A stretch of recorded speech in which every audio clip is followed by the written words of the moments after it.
Everybody, is anybody in here? Let's see. Is anybody in? The live. I'm live right now. Hold on. Why isn't the live catching? Upcoming. Public. Can you guys see me? Oh, okay, now you guys can see me. Okay, we're good. Hey, what's going on, everybody? Welcome to the live. I hope everybody is having a great day. As soon as I can see the chats, we'll say hello. We have a lot to talk about with the Erica Tom Giraldi fiasco. We have a little something going on. In the Porsha, hey, what's up, everybody? Excuse me, Michelle, I have been on time.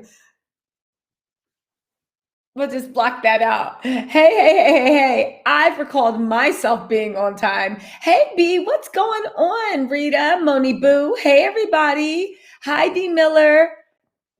LA. Hey, Almighty Mac. I got your message. I'll message you back on Instagram. Sorry if I'm being rude and not getting back on people on Instagram, but I was on the phone all day. My mom kept calling me. I talked to a few people. You know, it was one of those days. Hi, everybody. Hey, Liberia. Hey, Dragon. I have been on time. So what is going on, everybody? Listen, did you guys watch the last episode of Real Housewives of Beverly Hills? Have you guys been paying attention to what is going on with the Erica Giraldi case, right? Hey, subscriber nation, what's going on? Have you guys been paying attention to the Erica? Hey, Sylvia, welcome, everybody. Have you guys been paying? What do you guys want to talk about first? It's only been 2 minutes. I feel like saying, hey, what's up, whatever. But I want to go over a few things. I bought my handy dandy notebook. I had a drink or two before I got here, but that's not important. The important thing is that we stick to business. All right? So what's going on? Have you guys heard? Let's see. You can see me? Okay, cool. Let's see. Who else is here? Hello. Hey, Morar. Hey, Adriana. Hey, Angelia. Hey, T. Cohen. What's going on? Yo. T. Cohen, why are you always taking me to the gutter? But let's do it. Simon showed his office. You mean when he panned his phone around like this, he showed his office? Let me tell y'all something. If anybody was still believing what that man has to say, they are like, there's no hope for you. I feel like at this point, if you're still believing what Simon has to say, when somebody calls your phone saying, hello, this is the Social Security office and your number has been found to be fraudulent, please call us at 85722. If you literally are on the list to get marked by telemarketers and scammers, who can believe that this guy is legit? He literally. So somebody pointed out something good to me today. You went from having 300 million, being a 100 millionaire, to being 40 million, to now you got a home office, right? And you got see-through corporations. If anybody doesn't know what see-through corporations is, that's what Erica Giraldi is dealing with, because she might right now. It's just with the California, what board is it? The California Taxation Board. Is that what it is? Right now, Erica Giraldi looks like, the California Franchise Tax Board, right, of California. This is what Erica Giraldi is going through, right? She made E&J Global, she made E&J, and then she made the Pretty Mess, right? So she thought she was like, I got corporations, I got LLCs, get like me. Unfortunately, like I said it's called piercing the corporate veil. If you can prove that a corporation, right, or an LLC, or even a limited liability partnership, which is an LLP, if you can prove that it is owned, operated, and run by one person, it is no longer the protection. Because the whole point of the protection is say, since it's a group of people running this, we can't really assign blame to one person, because that's not fair to everybody. So with me, you, Adrena, T. Cohen, And Michelle, who's always dragging me about being late. Don't listen. Plug your ears to Michelle because I'm always on time. Might not be there when I'm supposed to, but I'm always on time. You guys fill it in, right? Right? So anyway, and we all start a thing, right? And let's just say we get sued for $1 million, right? And it's because of my mess up. If they can go after, if they can't sue me for $1 million, because that's not fair, because now my partners aren't sharing the burden. So you go after the whole company. However, if you can prove that the whole company is just one person, hey, Reggie, what's up, y'all? Follow Reggie Greg Blanchard on Twitter and also on Instagram. He has a super interesting feed on both. He's really into horror films, Michael Myers. Yes, Reggie, I be creeping on your feed. Because I find it fascinating, because I hate horror movies. Ugh. And I don't like suspense. Suspense gets me even more. You know me and my control freak tendencies. I need to know what's going on all times. But thank you, thank you, Mr. Blanchard, for that. I appreciate it. So back to what I was saying. How does this wrap up into the milk dud we call Porsha's boyfriend, right? He shall not be named, because he didn't have a name before anything. Quiet as it's kept, I've heard that he's been running around ATL, giving his California raisins to anybody that will go. So apparently the women that he's hitting on when he's not around Porsha also call him Porsha's boyfriend. Anyway, so Erica is really under wraps, because much like Simon's company that he presents, I don't believe it, but he presents that it's this multi-million-dollar company run by one person. It's the same way E&J kept saying that it's this multi-million-dollar company run by one person. Now, E&J, Erica's thing, had losses for 10 years. The reason why this is turning into a tax evasion case, I was watching Up and Adam, and they had Ronald Richards on. He's the lawyer that is in charge of the case. I'm sure you guys know who Up and Adam is. If you don't, go check out his channel. He has Ron Richardson comes and speaks quite often on there. And you can go to Ron Richards' Twitter, actually, or his Instagram. He has a lot of information, but y'all here. So we're going to talk about this, right? So anyway, let's get back into the whole Erica fiasco. A lot of people don't realize that when it comes, and I'm just trying to help anyone who has a Forex accountant or somebody trying to get over on them. A lot of people think that you can just have a business and keep claiming losses. I had a couple of you knuckleheads in the comments being like, you just don't know what businessmen do. He's just claiming the losses. That's smart to me. You just keep writing it off. But how Ron Richards and anybody that has this much of financial savvy knows, you cannot claim losses in a business forever before the government says this isn't really a business. You can't claim losses, because there is not a human being on this earth that would keep investing losses for over 10 years. For what? Why are you calling this a business? This might be a vanity project. This might be whatever, but part of the reasons we give you tax breaks to even be a business is so you can create jobs in the economy, right? That's the whole point, right? When you actually get down to it, right? Erica's businesses always operated at a loss, or at the very least, their expenses always oversold what their income is. Erica is now facing, where are my earrings? Erica is now facing, definitely tax penalties from the California Franchise Tax Board, and they're going after them. Now, it hasn't been referred to a criminal matter, but we all know from the IRS who wants it to be a criminal matter. When the IRS owes that, when they want their money, they want their money. What does this have to do with the milk jug we call Porsha's boyfriend? Same thing. Every single one of his businesses. He is the owner. He is the founder. He is the CEO, and he's the authorized agent. For tax purposes, this is like, it's a see-through corporation. The corporation doesn't give you any coverage, because the whole corporation is just run by one person. That's why you can look at someone who claims they're worth $40 million from not family money, right?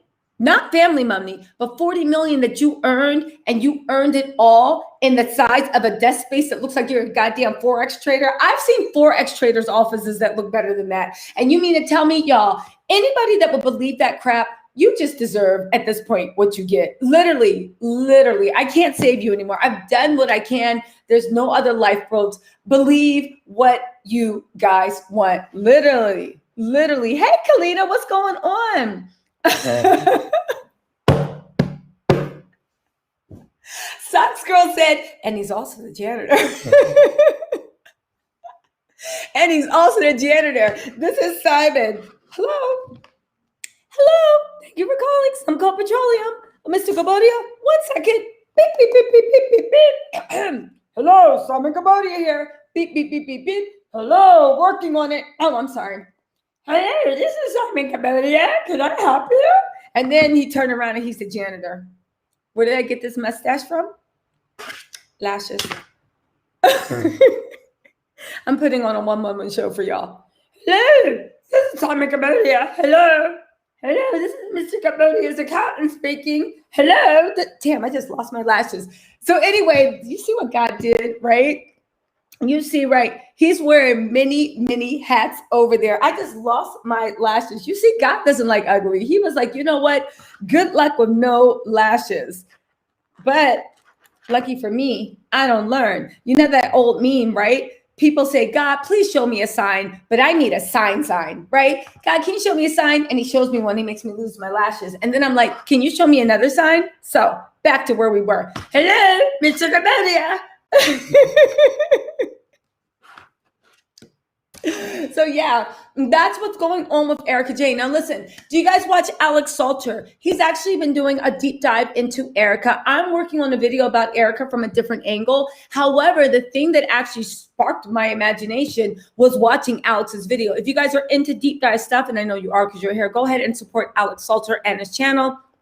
A lot of really cool stuff. Where are those damn lashes? Why do I feel like I'm going to like freak out in the morning, right? When I wake up, I think there's like a tarantula on my pillow because the lashes are on the pillow, right?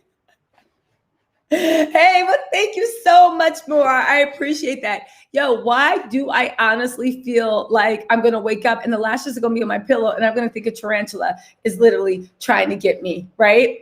That's literally what's going on. So let's get down to business, shall we? Okay. What do y'all want to talk about first? Y'all want to deep dive into the recap of Real Housewives of Beverly Hills? I've also decided that I'm going to take callers today.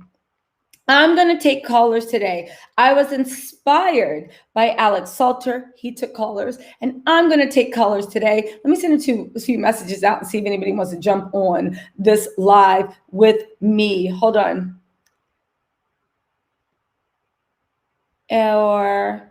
And see who else might want to jump on the live. Hold on. Let me see. Hold on.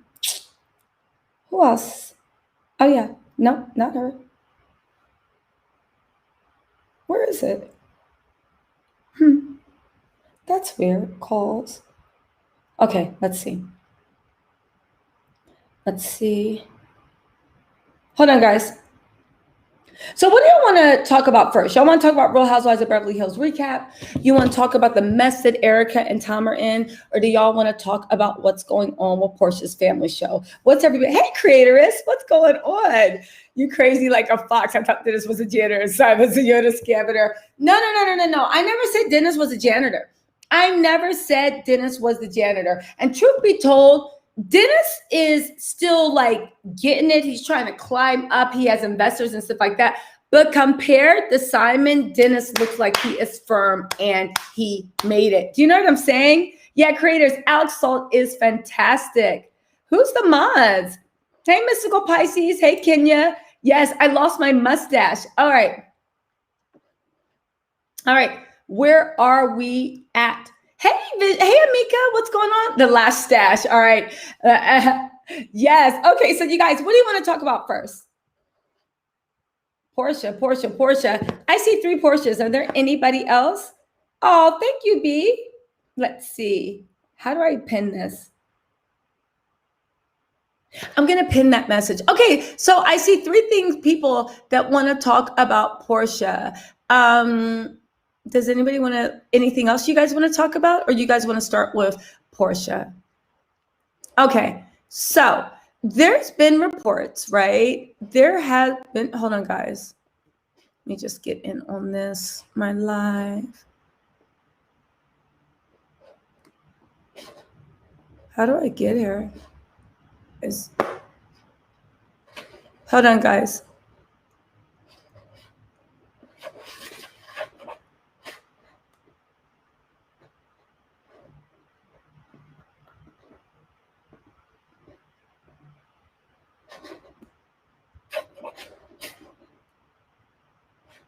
Okay.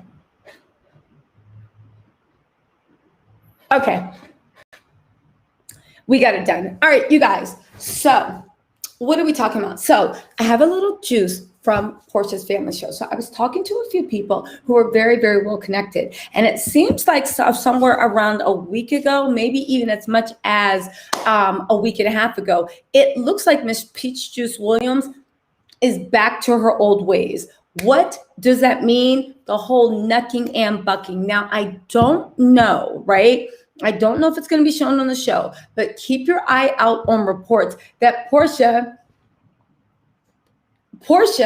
is literally, right? Porsha literally got into an altercation with somebody in her camp family. Maybe it was like the babysitter, maybe it was Dennis's babysitter, maybe it's Dennis's nanny, someone that takes care of Pilar. She got into an actual physical altercation with them. Now, what could this mean, right? What could this mean? Could it mean that Porsha is losing her mind because loving a milk dud is hard? Does it mean that Porsha never really changed that much? Does it mean that we're probably going to see Kenya Summer Moore drag her up and down the stage for that thing? I don't know. You guys, what do you think it means? There's also been reports, and these I take with a grain of salt, honestly, that what's his name?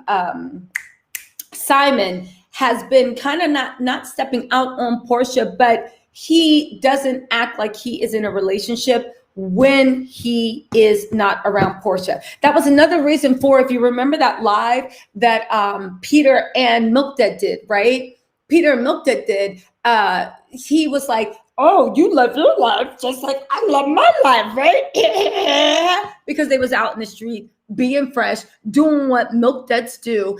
And when they went on live, he was delighting in that fact that he was being fresh, doing what milk duds do. Listen, you know, I used to always say, you know, I'm pro-woman, right? You guys know I'm pro-woman on this channel. If something happens, it's always the man's fault. It's always the man's fault. But when it comes to Simon, I'm beginning to see, and from reports, that Simon and Porsha are actually moving. And I know all you are going to be like, dummy, we told you. Yes, you guys have been screaming it. But it looks like they are literally moving as one, and they are lock and step, and they are equally on the same page.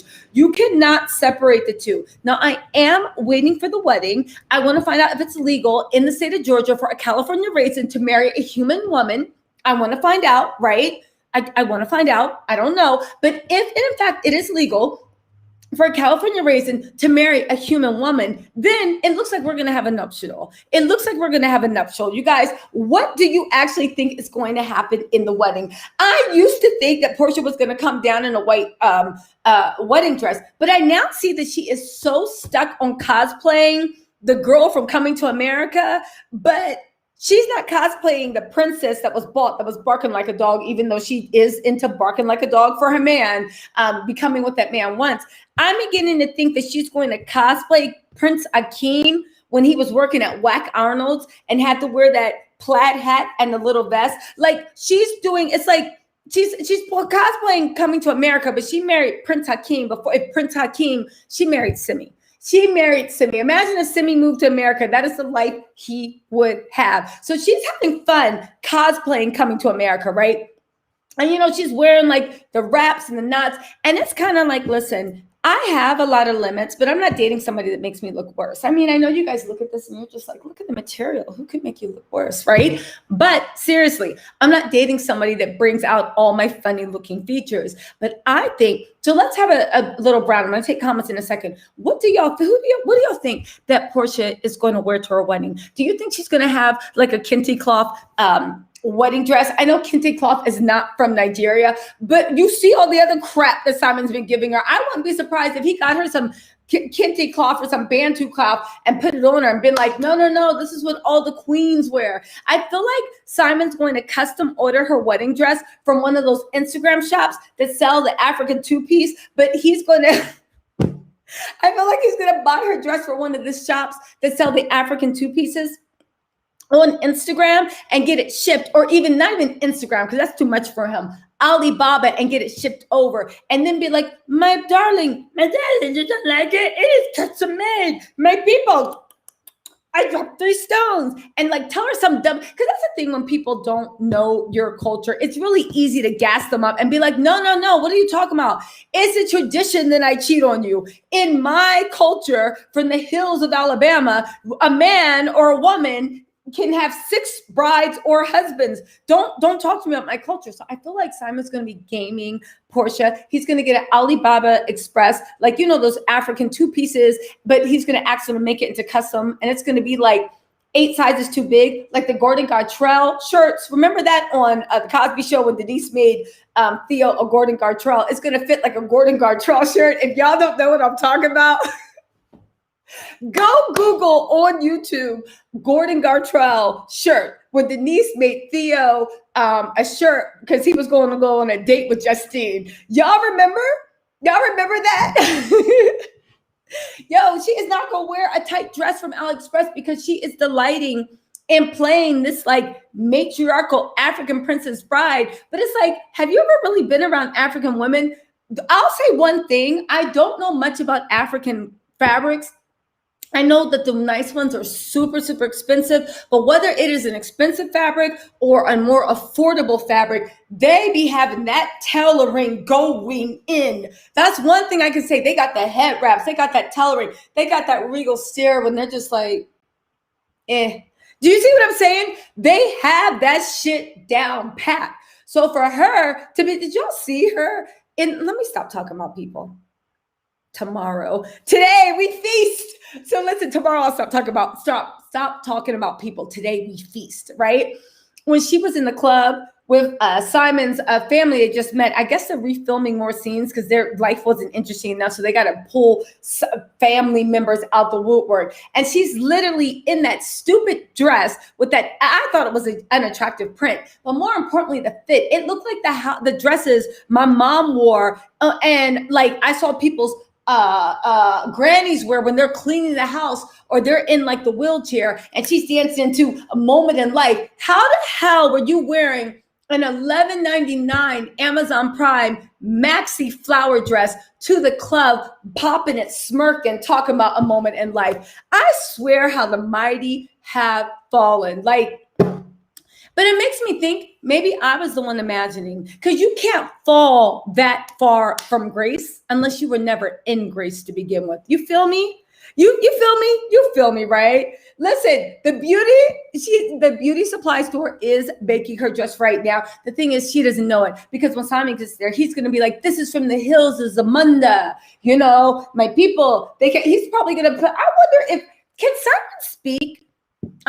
What's in Nigeria? Obolo? Can Simon speak the Nigerian language? Can he?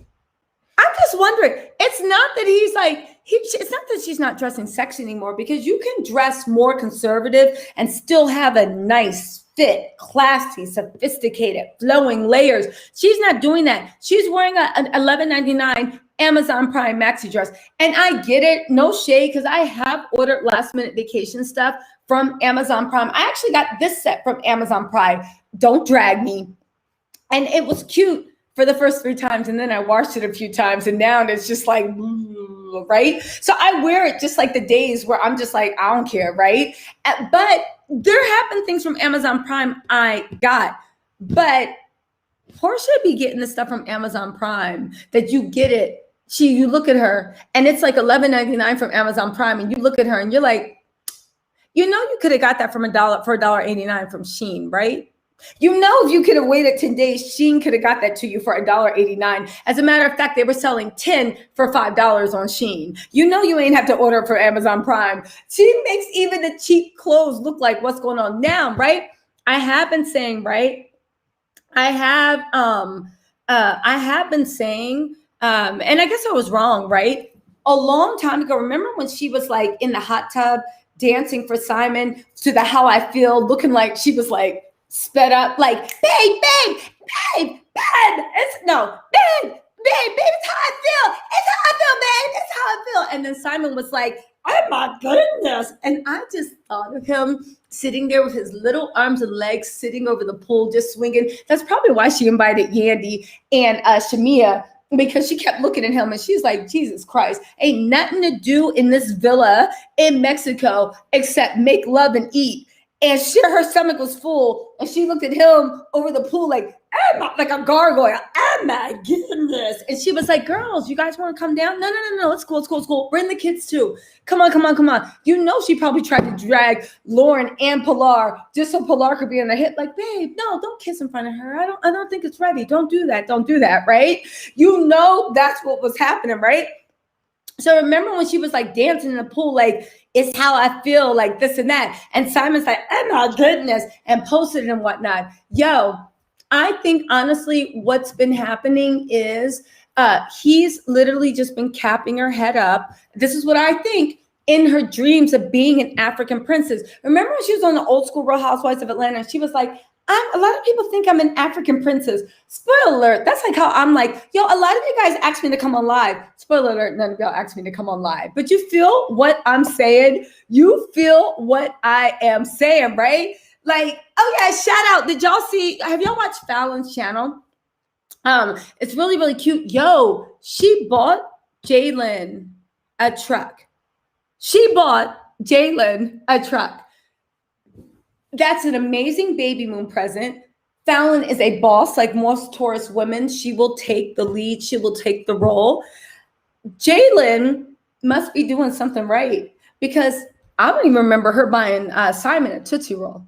Do you remember buying? I know Porsha bought him like a $90,000 watch, or what appeared to be a $90,000 watch. I don't remember Phelan even buying him a Tootsie Roll. So that lets you know what he was handling. Jalen's handling something. He must be checking off all the boxes. And I mean all the boxes. And meanwhile, Simon didn't even get a Tootsie Roll. How do you think that makes him feel? That Fallon's in these streets buying her man cars, and Simon's just sitting there. I didn't deserve a car. Well, it's because, but anyway, Fallon's channel, of course, it's Fallon Pinna, really cute, wholesome content.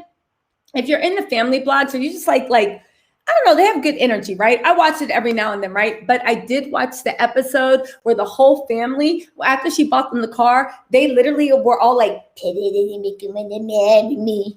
Pet it and make it when they marry me. They did the marry me dance. Even the kids did it. It was so adorable and cool. Shout out to me and my inspiration, the gargoyle. But y'all, honestly, do you think this wedding's going to happen? Do you think it is legal in the state of Georgia for a California raisin to marry a human woman? Do you think this is legal? We need to talk. Let's get the law experts on here. What do y'all think, right?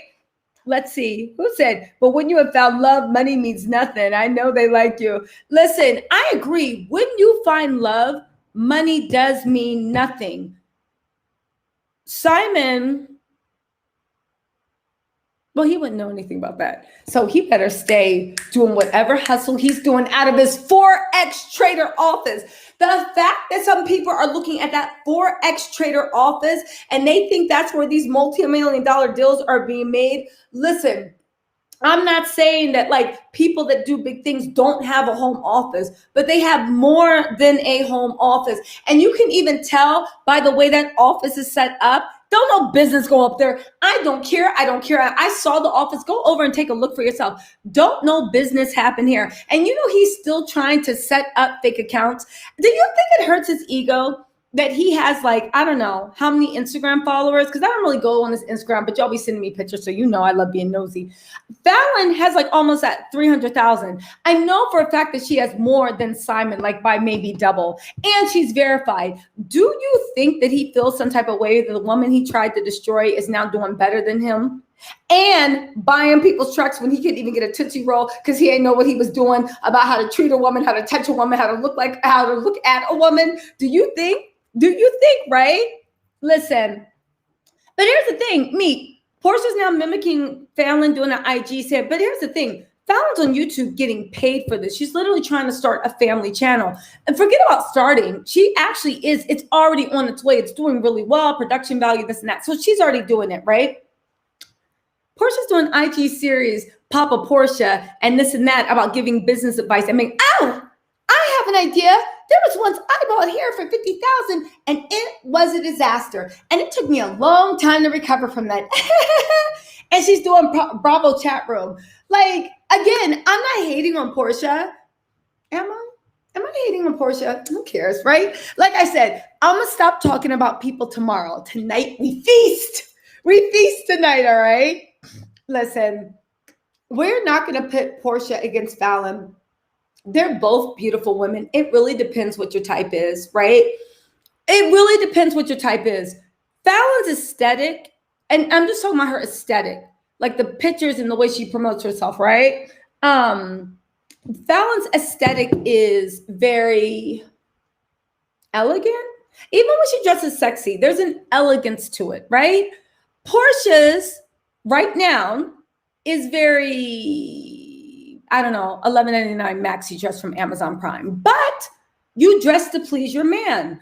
Obviously, Jalen likes classic, elegant lines, and Simon likes maxi dresses from Amazon Prime. Because like I said, when Simon was doing it and dipping and dabbing, right? Like dinosaurs took him to school. His book, but like literally. So at the end of the day, I'm like, to you, that is hot girl summer. Do you know what I'm saying? Because, sir, when you were a kid, people wore petticoats and multiple skirts and had the corset, and they had somebody with white gloves walking around them. So I guess when you talking to like a peepaw, that is hot girl summer for peepaws. You see what I'm saying? So we have to keep in mind that like from where he's at in his generation, that's hot girl summer. And you know that if you're worried about getting old and your age and still looking attractive, you know that old saying, you're young to someone. You know what I'm saying? Like when you're 60 years old, date an 86-year-old. Yes, they might be in a walker, but guess what? They'll be happy with your 60-year-old stuff. You know what I'm saying? I think that's what she's doing. I think that's what she's doing, right? Yeah, exactly. Let's see. Someone made us answer the Christ thing. Yes. So that's what's going on. So listen, I'm going to start inviting people. But how do I do that?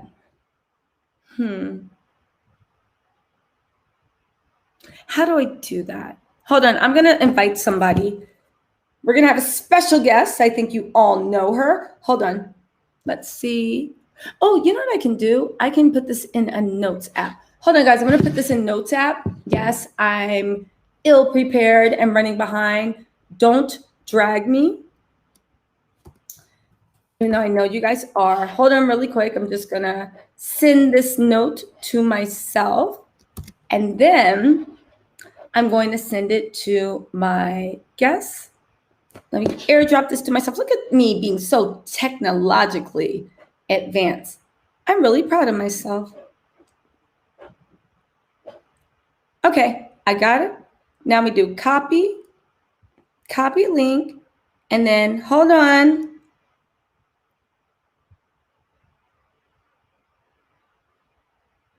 Okay, I just sent it. Let's see if it worked. Would anybody else like, listen, would anybody, oh, you have to drop the stream line. Oh, there you go. Where do I drop it? Into the thing? Hold on.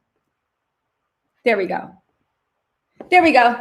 There's the link. So we're going to have a special guest, Miriam. I'm sure you guys know her. And who else wants to talk? Because I was inspired by Alex Salter to actually have people come on. It seems like y'all don't care about what's going on with the Erica Giraldi case. Am I the only one that cares about that? I'm going to make y'all care because I have been digging into stuff, right? So what are we talking about? The Office of Forex had the trouble in paradise. Porsha is up to her old ways. She has been scrapping. And Simon's been posting up stuff about him being not a mental health, but how people need to go into counseling and work on their mental health, right? Oh, I don't know. Listen, this was a poor attempt. Let's see if I can get Miriam in here. Miriam, where are you? Oh, you do care. Okay, B, I'm working on it. So everybody with the thing, let's go up and see what's going on with, she's facing an audit. If this turns into tax fraud, this could be referred for a criminal case. She's actually going off of it. The thing is, as you guys know, right? She is such a witch. There's so much going on with the Erica case. I actually don't even know where to start, right? Where to start. Okay, so give us a T on EG. Okay, we'll do that. But where is Miriam? Miriam, are you coming in? Yeah, he was taking shots at Porsha. I believe he was taking shots at Porsha when he was talking about anger management, right? Hold on. Let's see if we can join. Let's see. Can you guys see me now?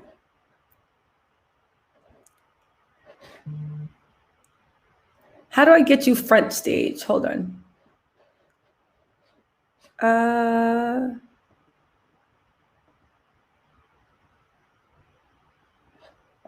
Let's see. Hold on, guys. Okay, I'm trying to add her. More, we spoke too soon. How do I bring you? Oh, here you are.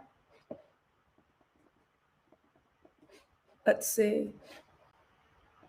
More, we spoke too soon. Hey, what's going on?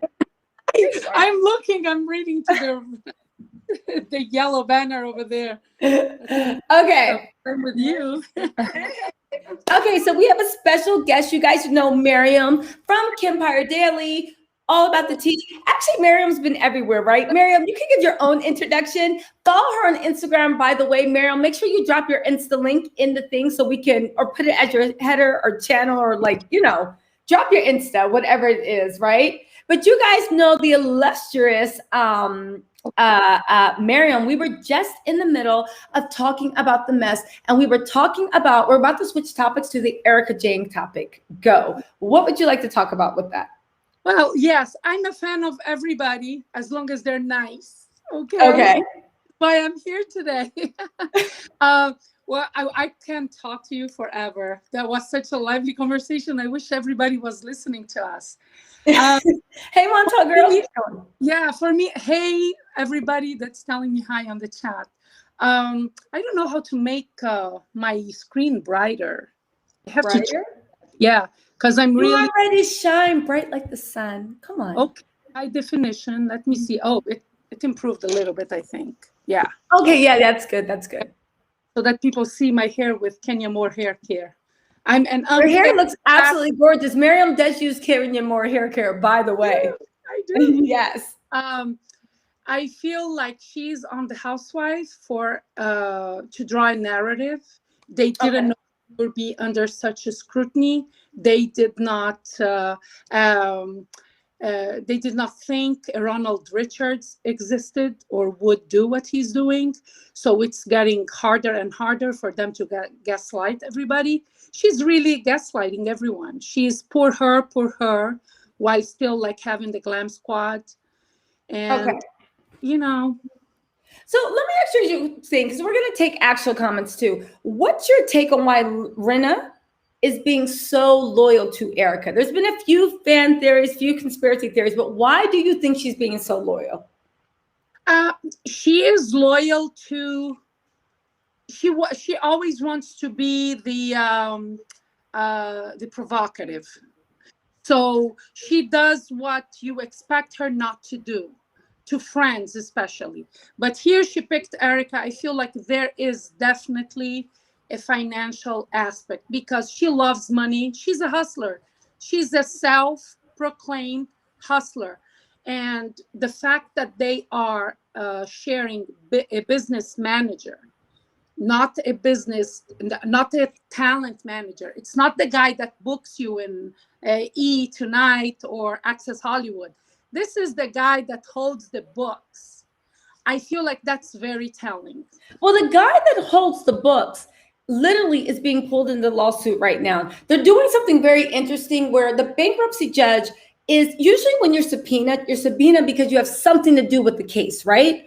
The bankruptcy judge is actually doing something which it's uncommon, but it's not unheard of, where you can subpoena people that are not directly involved in the case. So for instance, Tom Giraldi's brother, who is his conservator, is not involved in the case, but now they're subpoenaing his records to be like, we want to know, how are you paying for Tom? How are you paying for the estate? Erica, we want to know how you're paying for your money. Like, how are you supporting yourself? Erica has been fighting them tooth and nail, and will not give them any access to any records at all. So when it comes to Rinna's manager, right?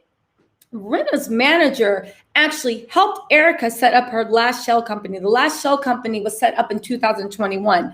That's once E&J Global and the other E&J kind of not got shut down, but right before it got frozen and they knew their assets were going to be seized, Rinna's business manager, who was referred by Rinna, actually sat there and said, okay, let's set up the Pretty Mess. Now we know that the Pretty Mess LLC or whatever was an actual beautiful mess, but it looks like he's actually really, really involved. So that leads people to think that honestly, if he's helping you set up phony shell companies, which the attorney Ronald Richards says that's what it is, then what is the odds that there's also not a lot of shadiness too? Because again, it's like if you're doing illegal stuff and I'm doing illegal stuff, just for the record, neither person is, but if we were doing it, if you get investigated, I really don't want you standing next to me because I don't want them looking into my stuff. Not saying we did illegal stuff together, but I know my books aren't, my books are cooked too. So what do you think about that fan theory where it's like Rinna is just involved in,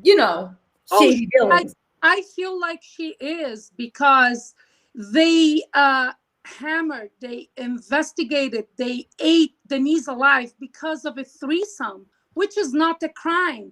But long and behold, for these alleged robberies from victims and orphans and widows, in my Dorit voice here, they are being so understanding. That is so fishy to me. So for you wanted Denise to own it and be open and honest.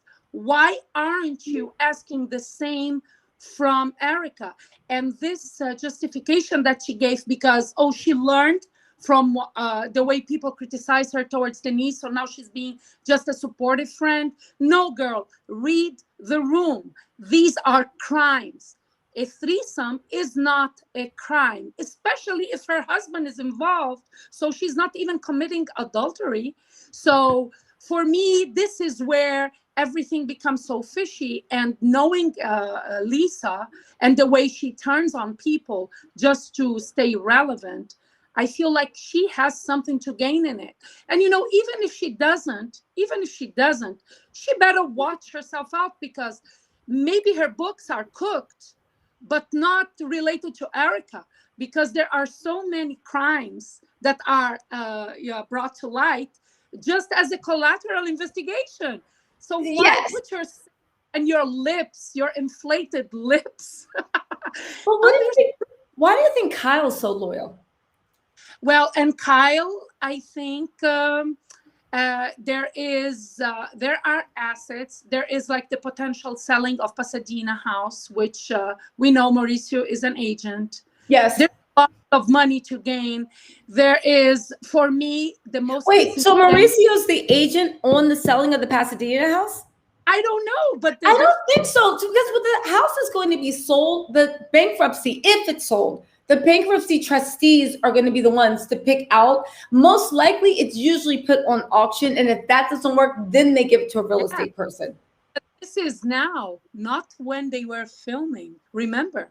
Oh, okay. We know touché. Yes, they don't know then. And other than that, I feel like Kyle is part of the. Kyle should be the one most outraged and insulted by being lied to at her by her close friend, because she pretends like to not to know if Erica lied.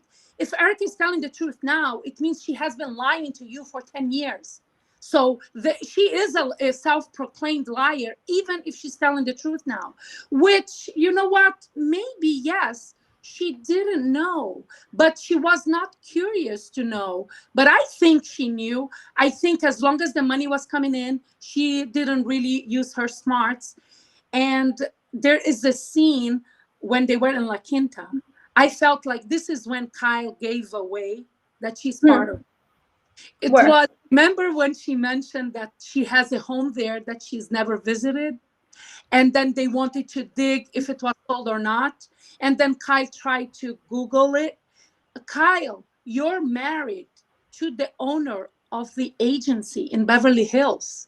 If my husband was that, I would say, hey, Mauricio, can you dig into this? Because he will get everything.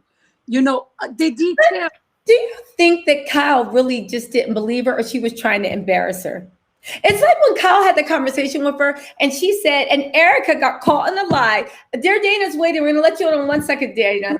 But it's like when she got caught in a lie, and because she was like, you know, I looked in Tom's phone. I saw that he was cheating. And Kyle was like, oh my God, what'd you do? And she was like, I put the phone. And she's like, and I looked and it was all I needed to know. So Kyle was like, what'd you do? And she was like, I put the phone down. And Kyle was like, and you did nothing? And I remember she said, well, I needed more facts. So Kyle was like, but why didn't you leave? And she said, because where was I going to go? What was I going to do? This and that. I thought that was the most damning evidence. No, Kyle did that to play Erica, but Erica ended up playing herself, because in the case, legally wise, that was the most damning piece of evidence that Erica did against herself. Because at the time, money, and they were talking about 5 or 6 years ago, money was being actively funneled into your company. You had that American Express card they keep talking about. The American Express card wasn't an ENG Global. The American Express card was in Erica Jane's name. And every month they would pay the bill. She also had straight up cash money in her own LLC. For her to say that she felt like she had nothing and nowhere to go, that is a legal admission that can be used in court. That you knew that that money that he was putting in your account and the money that he was putting was not really your money. He was basically giving it to you to hold. That's the most damning thing that I saw. The moment a dollar hits your account, it doesn't matter who gave you, if it's the Pope or if it's me or if it's Dana, you become responsible for it because you accepted it. It's kind of like you're washing that money. If that money is doused with blood victims, which in this case, allegedly it is. But my point is, they are all playing each other. Even Lisa and Kyle pretending to be this supportive of Erica. They are playing Erica because Erica was like, at some point, she was like, why are you guys doing this? I don't want to talk about it. And they kept bringing it up because they always want to deflect. And Tom is playing Erica. Erica is on the show to lay down the narrative of his defense. It's obvious because they go hand in hand together. Everything that she's saying on the show is laying ground for the defense that we hear about it now. And when she does that, she is putting herself legally as the only mental capable person to be held accountable. And she doesn't get it. She's so full of herself that she's the dumbest smart person I know. Now, Dana, we have Dear Dana joining us. Dear Dana, we're going to ask you to put on your therapist hat, right?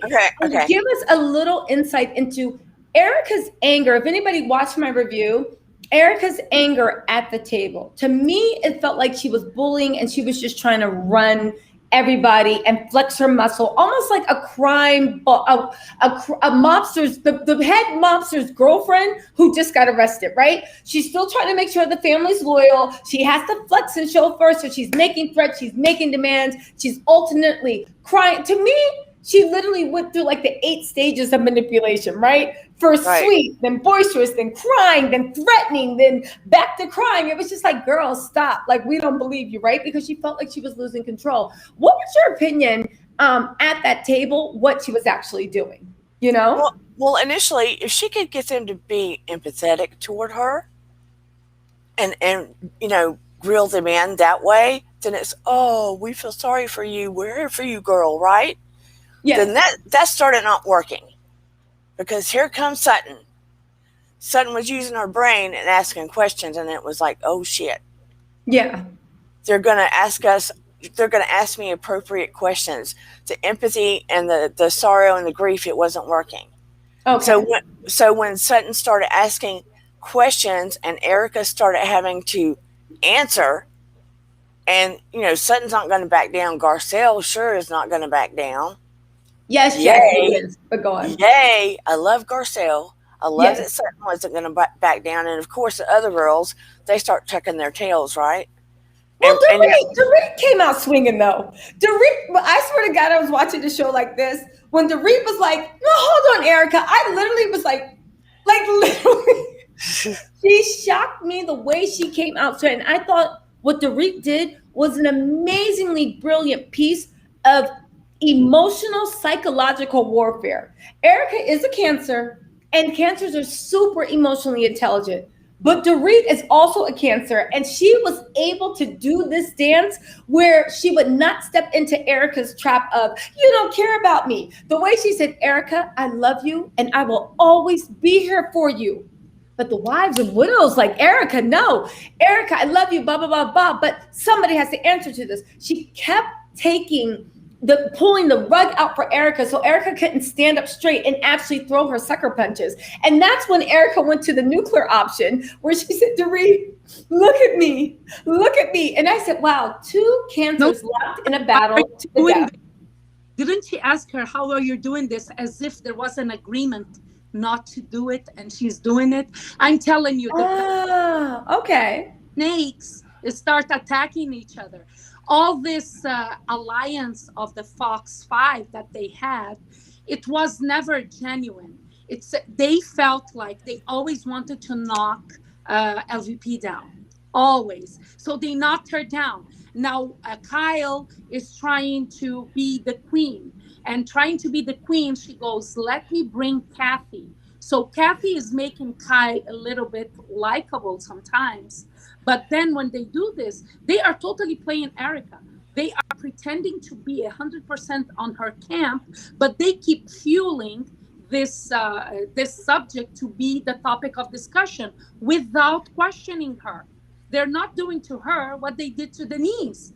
And again, last time I checked, the threesome, I never did one, but it's not a crime close to this. This is great. The threesome thing I thought was just a piece of jealousy. Now, here's the thing. Jess Kelsey makes a good point. She said if Tom had broken into Kyle's house and stole her bags and jewelry, etc., that she lost and gave them to Erica, did she get them because they were a gift? No, of course not. That's a very, very good point. You know, one of the things, just to pull it back to the court case, one of the things that Ronald Richards is actually claiming is Erica doesn't want to give a penny back. Erica's actually claiming that any sales from the proceeds of the house and any sales from everything, she should be paid first before anybody else. She is also trying to hide behind communal property, which is a weird defense to make because you're trying to say that everything that this man gave you over the course of the marriage was a gift. And usually gifts protect. However, when you get gifts from stolen goods, no, to your point, Jess Kelsey, you can't actually keep that. But even communal property, this is where they messed up. I don't think that they thought the gig was going to be up this quickly because in communal property, Erica makes her own money, or at least she claims she did in her book, and she makes it in Real Housewives of Beverly Hills. However, that money is also communal property because she made it while she was married. I'm confused here by Erica, not by you. Okay. Erica says that she didn't leave Tom because she couldn't provide for herself. But yet in the confessional, she goes, I kept working, just working so that I can provide for myself. Right. And we look into the LLC, which is an LLC. It's different. When your husband puts in an LLC for you, it's not anymore husband and wife. This is business. Yeah, So that's yours. transaction here. And yeah. No, but to your point, the lawyer actually talked about it.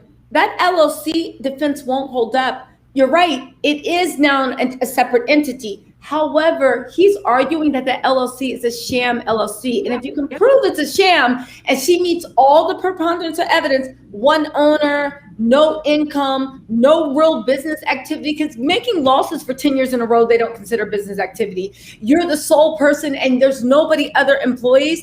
You literally are, there is no more, and you pierce the corporate veil, and now you can go after Erica. Erica's best bet, honestly, would say, even if she said, this is my money and I made it, if he can prove, which it looks like he is going to do a good job, that corporation was a sham for legal purposes and they just can disregard it, then that means that all the money Erica received, they will treat it as if it went straight to her. And if it went straight to her, all money she received while she was married goes back into that communal pot. So at the end of the day, you and Tom owed 100 million, you and Tom will owe 125 million. Erica's really screwed, but again, she's starting to act like she's hoping that, I think that she's hoping that her friends in high places that they bought off through campaigns, through politicians, through everything. And when I say bought off, I mean the what do you call it? A lot of fundraising events they gave greasing palms, yeah. Yeah. So yeah, they gave, well, not even greasing palms. Like they were one of the biggest campaign contributors to Gavin Newsom, the governor of California. They gave money like it was going out of style because it was stolen money. Who knew? But my point of this is saying that I think she felt that this would go away because they thought they still had friends in high places, but that protection is now gone. According to Ronald Richards, the California State Supreme Court, who hardly tries these type of cases, they have more important things going on, right? The California bar is fighting them for it, but they now want to release the history of every single complaint that was ever lodged against Tom Giraldi in the last 30 years. Now, this is unprecedented for a Supreme Court to even rule in this case. It's unprecedented for it to happen, but it looks like it's going to happen. Once that happens, you'll be able to actually connect where all the bad players were, where all the grease palms were, where all the politicians that turned a blind eye, all the cases that got dismissed for no reason. You'll be able to literally connect all the dots. It's unprecedented, but it looks like even this little house is going to fall. Erica's talking about when people are weak, they're rats, and they scurry off the boat. I honestly think that their boat is seriously going to start to sink, and everybody's going to go try to save them. Talking like a mobster. She is a mobster. She threatens them like a mobster. Yeah, like she does. Through the screen. I'm like, if I was Sutton, I would have sued her for, I felt, I would have felt physically threatened. And, for her to grind her teeth like that. And towards Sutton, it's crazy. That was crazy that Sutton kept her composure. Sorry, Dana, not to call you off. Don't get me wrong. We're all too old to be fighting. I get that. So if I was there, a glass of water might have tossed across the table, but there would have been fighting. But there would have been something to put distance between you saying, and what? It would have been like, going to back her up. And just something, because honestly, that was the most aggressive I've ever seen another person happen without coming to blows. And even Sutton was like, oh my God. Oh my, but I worked on energy. Yeah, it was weird, hostile, crazy energy. And you saw where all the ladies lied because they all were like just sitting there like little cowards. All of them sitting there like little cowards. Nobody jumped in the middle. I would have gotten up and been like, yo, like, can you just stop, right? Erica, I mean, what do you think, Dana, from your thing as a psychotherapist, do you think this thing of intimidation is going to work, or does the intimidation not work when there's no money? I think ultimately it doesn't work when there's no money, because what's she going to do, mollywop somebody? I wouldn't be scared of her like that. I agree. I think it's just the energy behind it, and the look on her face was so generally out of character. They were like, oh, whoa. It's just that energy behind it. Because What? just coming off the screen was like when you first see it. But that's a funny thing. Maybe because we watch Erica on the screen, the fakest thing I ever saw was when Crystal walked in and she was like, "Oh my God, where have you been hiding this body?" And she was just being Yeah. all light and full of energy. And I was sitting there like, what is going on? Because Erica, to me, this is fake. And you saw that her mask kept cracking. She couldn't even stay on. She had to go to the bathroom and be like, these Something. I hate them. She was probably air punching in the bathroom because she couldn't take them so much. And then came back to the table and was like, where was I? Like, Yeah. I can't stand those girls. But I loved it when Kathy said, "Good practice." No, it's good, but a good Queen Eye. Erica does intimidate like gangster mentality. And the funny thing is she tried that mess with Garcelle. And Garcelle, being the saggy queen she is, when Erica was sitting there looking at her, and Garcelle was like, "I'm here for you, Erica, I care." And then she said, "But I don't like the way you're looking at me." And she gave her a look back like, knock it off, you know? He's so uncomfortable. It was like she was repulsed and disgusted by even being touched by Garcelle. Yeah. That horrible. And for me, I'm sorry, I felt like that was her racist nerve coming out. You think so? Oh, I don't think so. I think it was just everybody get away from me. Well, hold on. Expand, Miriam. I'm interested in this. Because even her vitriol towards what's her name, Sutton, is not the same. It wasn't like, "Oh, don't touch me, don't sit next to me." She was even threatening. She was going, "You can let go of me now." I could feel her teeth. Yes. That was terrible. And for me, I'm like, you don't talk like this. Like, she's not the only one questioning you. And she was doing with you just like what's her name, Dorit did. She was like, "I don't want to see you cry like that. And I don't like the way you're looking at me." There was so much hatred inside of her. I feel like, and she's the real actress, like, of the bunch. Let's be honest. Garcelle is the gig she has is what everyone in that table, except for maybe Kathy and Sutton, want. They want a talk show. They want a career, and she's like, true. Yeah. Garcelle is the most accomplished. Sutton, I think, is the richest. Garcelle's the most accomplished. No husband related, no family legacy. True. She is self-made.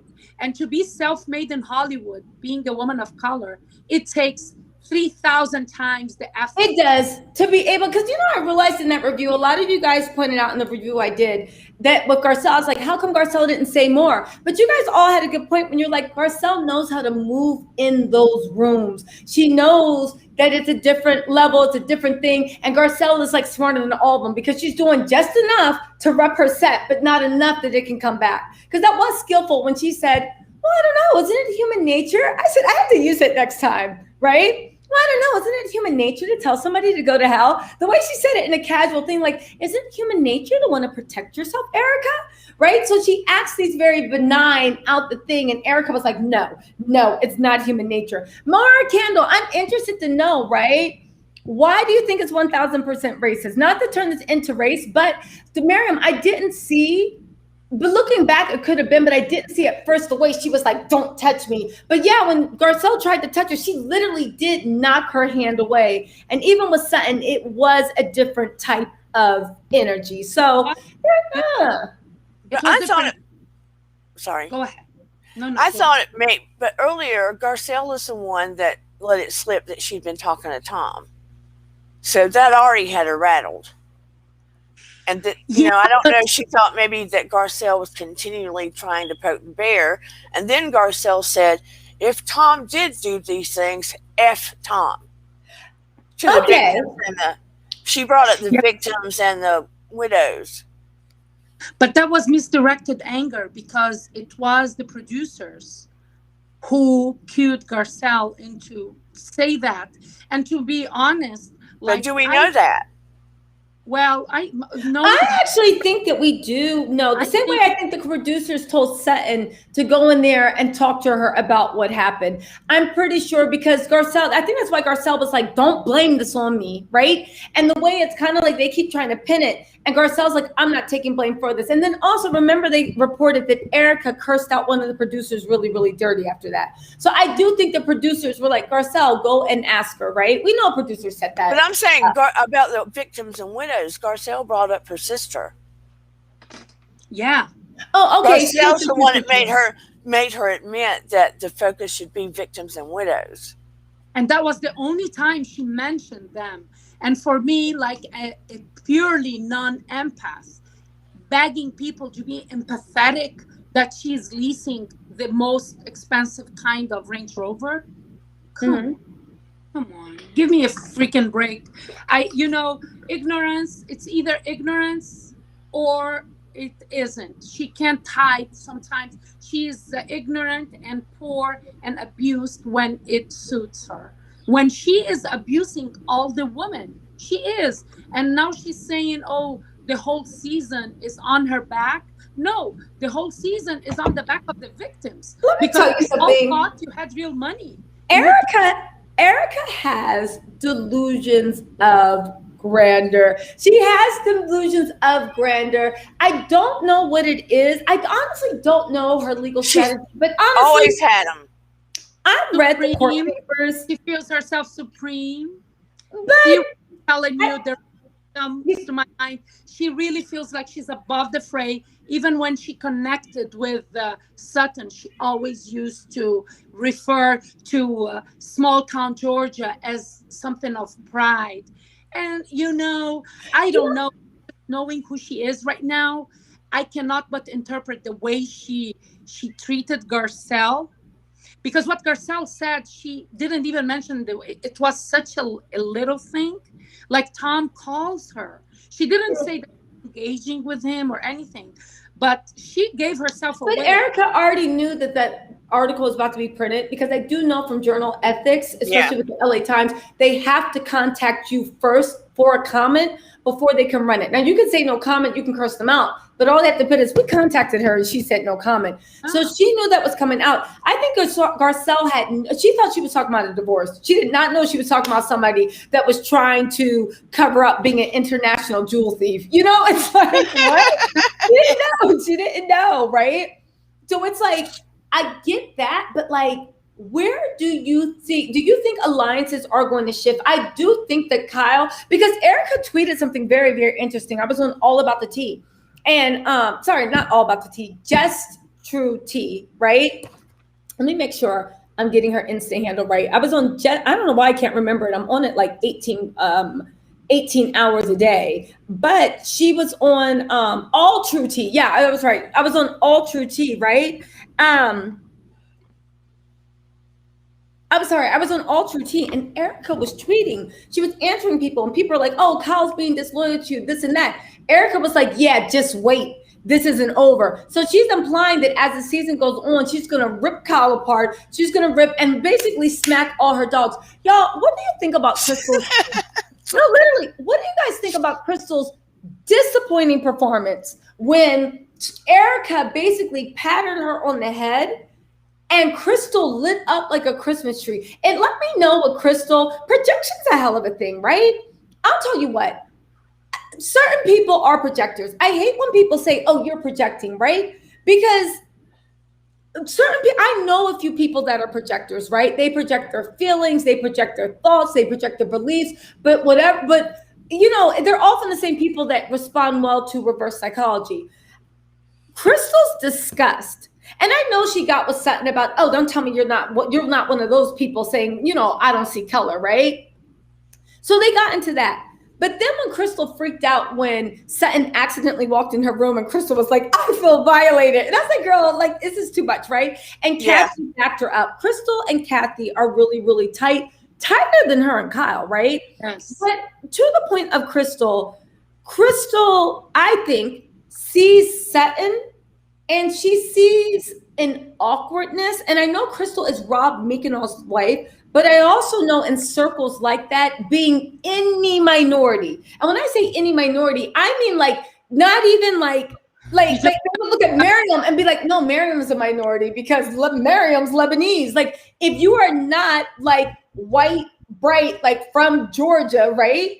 Yeah, they look at everything as like, oh, you're not one of us. So I'm sure Crystal, being Asian and Minkanal's wife, literally had to go against a lot of people not liking her, not like this. I have a few Asian girlfriends. Yes, racism against Asians is alive and strong, right? Everybody has their own struggle. So to my point, I think that Crystal struggles to fit in. I feel like she feels like she's a little awkward. I feel like she's a little bit goofy. I'm not judging because I'm awkward too. But I think Sutton, like myself, is just like, Anne, I'm going to be awkward. I'm going to dance all beef. I'm going to be myself. And I really don't care. I'm going to show up at a children's party with a boa and a cigarette. And I don't care. And Crystal is disgusted by that reflection of herself she sees in Sutton. I think that's her biggest problem with Sutton, because nothing else makes it. Even the way she's like, well, Sutton's an awkward person. And I was like, okay, Crystal, like, you know. It's a good case study for Dana because she's a therapist and she knows more about personalities. But my take as a viewer, I feel like Crystal, the way she all of a sudden started wanting to be understanding of Erica is a projection about herself, because her reference to the Me Too movement was so disgusting. You don't want to even mention that, because that is not okay. We understand your husband has nothing to do with it, but that shouldn't be something of pride or something. Yeah, if my husband, he did a lot of movies with the Me Too movement, like culprits, and there's nothing wrong there. But she went, if he's a friend, but he's a lawyer. She went to a lawyer friend. Kyle went to Faye Resnick's husband, who is a lawyer. So yeah, you don't need to pay a bill. You, with your connections, you can get a consultation from a lawyer if you're a friend of them. So all of them did the same thing that Sutton did. All of them did. And I feel like Crystal, she wants to be included, and she's talking like she doesn't know Sutton. Excuse me, would we know you even as a receptionist of an escort agency if you were not married to this guy right now? Like, seriously, that's the deflect. I have a little video coming out in the next day or two about like the players involved in this. And all I want to say is, when this video comes out, and I'd love to have you guys back on, everybody at that table is going to, it's going to put that conversation in a very, very, very interesting light. I don't want to blow it up because somebody's going to steal it from me. So I'd rather just put it out. Mayar Candle Company, she's on Instagram. You guys love candles? Mayar Candle.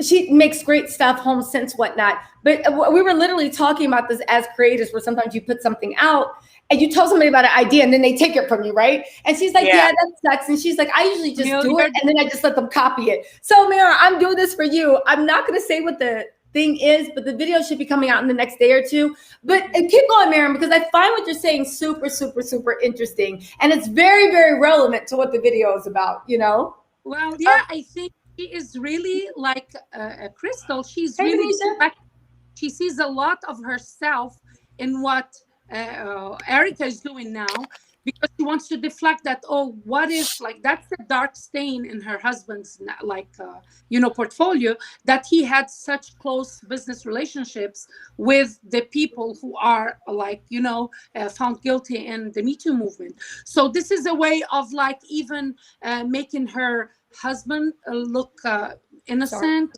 Although he's not guilty, you know what I mean? But to be honest with you, reputation is a big thing everywhere. When you're working, your reputation goes ahead of you. So for them who only care about the appearances, to be mocking Sutton for being worried about her reputation, she's on boards of charities, of trust. And to your point, you cannot come around being with this and being associated with people that might be robbing, because again, this is what people don't realize. And that's how Erica, oddly enough, projecting again, was playing small town shit. And small town shit, it's like, ooh, are you hanging out with her? Are you hanging out with her? In the real world, especially when you get into big money things, it's not just It matters. it's not just impropriety. It's if somebody even questions you. It doesn't matter if the crime was committed. If I think that your president of the board is a drunk, is a loser, is on drugs, if I think that they are stealing money, it really doesn't matter whether you are or not, because I'm going to quietly just be like, I heard they were stealing money and I'm not going to give my money, or I'm going to pull out, or people are going to demand investigations. That's why when it comes to these things, you need to have a pristine reputation. And sorry, Dana, but That's just okay. to their point, Sutton actually even said, well, yeah, like I'm on boards. They keep trying to turn it into reputation, but she's on boards. And it cracked me up after Erica looked at everybody on her bully thing and said, I'm going to remember who was with me and who wasn't. And Sutton was like, okay, and like, girl, that cracked me up. And she's like she had no cares in the world. But after that, Kyle threw Sutton under the bus so quickly. And it really makes me think, the way they treated Sutton, it speaks more, and I'll explain about this in the video, more to who they are and their social standing. And Miriam, I think you touched on this a while ago about Beverly Hills used to have people of real money on there. And when I say real money, not people that need to show off their hotels and do this and do that. And granted, yeah, it's real money to us, right? But like you said, if you want to expand on that point, it's not the real money it used to be. And it made me think, do half those people even recognize real money? There's being rich, right? And then there's having wealth. Do you see what I'm saying? And I think a lot of those ladies, like, I don't know. What's your take on that? And go ahead, Dana. Sorry about that. See, I'm overly polite. I'm from the South. I'm like Sutton. I'm kind of laid back. You can ask Miriam. I'm more laid back. We wear shades: white, brown, black. Do what now? What'd you say? White, brown, and black. Okay.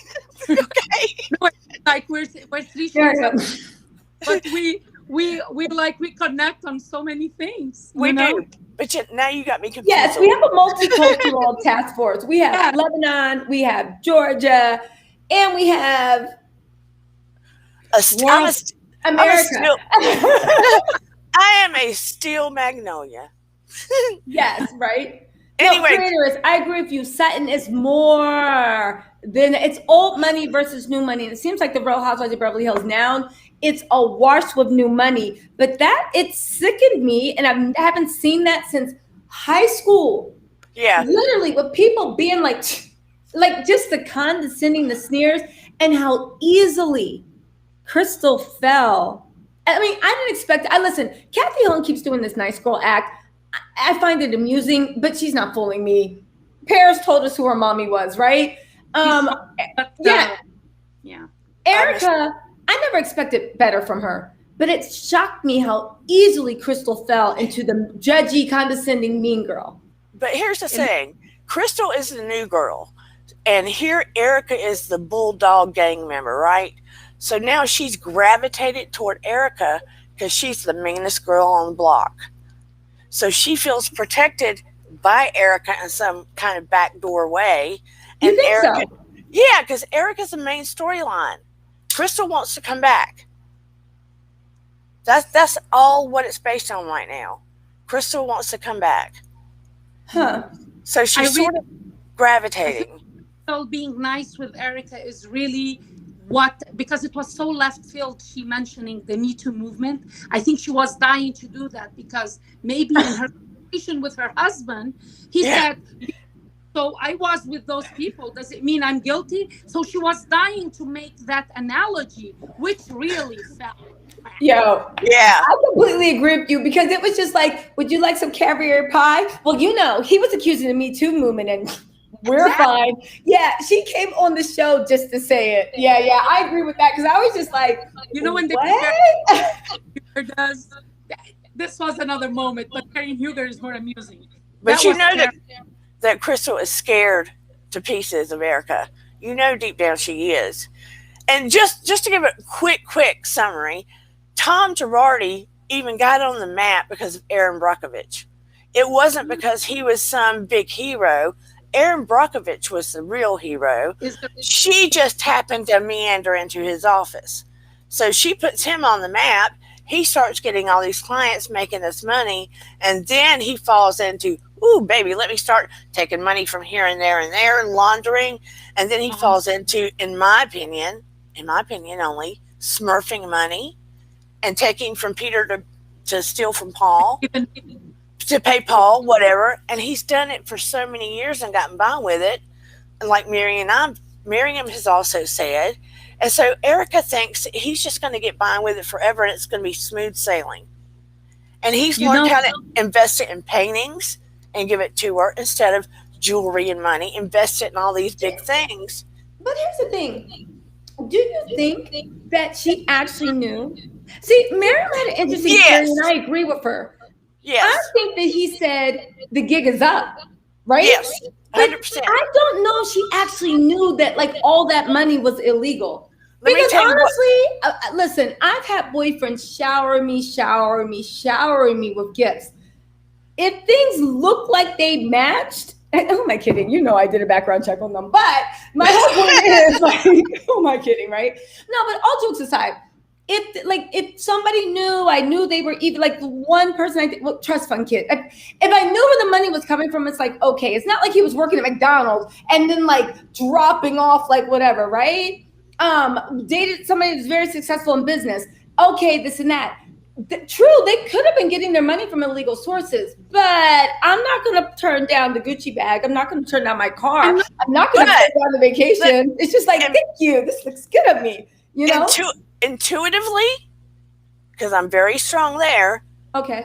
Intuitively, spiritually, and professionally from my education, he was the bank robber, and she drove the getaway car. She may not have committed the crime, but I guarantee you, 30% of it she is guilty of, because she signed her name on a lot of documents. She's already said he's taught her a lot. So she is aware, in my gut, of 30% of it. So she's aware of at least that amount. He's had to explain why he's doing part of it. He has taken client calls, I guarantee you, in front of her saying, well, trust me, I'm going to take care of you. You think so? Because his client calls, according to the lawyer, is like, hello, who is this? Who am I? What's going on? No, what day is it? And they were in lockdown together, so clients were calling then. 100%, she's at least 30% responsible and complicit on it. She thought he was so smart that it would be smooth sailing. I guarantee you, in my opinion, intuitively and professionally, that he paid somebody that knew somebody to rob the house, get rid of as much stuff as they could, have it stored somewhere that he wasn't aware of, but somebody knows where it is that can tell him. So that stuff is stored somewhere. Money is overseas. So a lot of their stuff is put away. He's not dumb. Not to interrupt. In my opinion. In your opinion, though, I will say, let me just say this. To everybody's point, I am playing devil's advocate because I'm enjoying this, right? I'm not certain if Erica knows the end. When I said that if somebody gave me gifts, I would keep it. But this is what makes me think that Erica might be guilty. Because if the guy was just giving me stuff, I wouldn't be like, where is this coming from? I'd be like, thank you. As a matter of fact, this is my shoe size, like, hook it up. But the thing that makes me think Erica knew something is the fact that once you found out where it was coming from, she is fighting tooth and nail not to give one dime back. Not one dime. Even the lottery payments that she is still getting, I think it's $20,000 a year. It's now frozen in escrow because it came into her account, but her account was frozen. She's fighting to keep that, even though she knows for a fact that it came from a thing. So that's what made me think maybe you didn't know, maybe you didn't care, or to your point, Dana, maybe she had, and to Macy's point, she kind of knew something was up. Something was wrong. Maybe she heard something, saw something. Pillow Smart talk is a hell of wives. a thing. Maybe he did after a passionate night be like, oh God, if these widows call me one more time saying their children don't have anything to eat, I can't take this. Okay. You know? Smart wives or nosy wives? She admitted to knowing. Remember when she mentioned on the show that she was served a lawsuit like 3 years ago?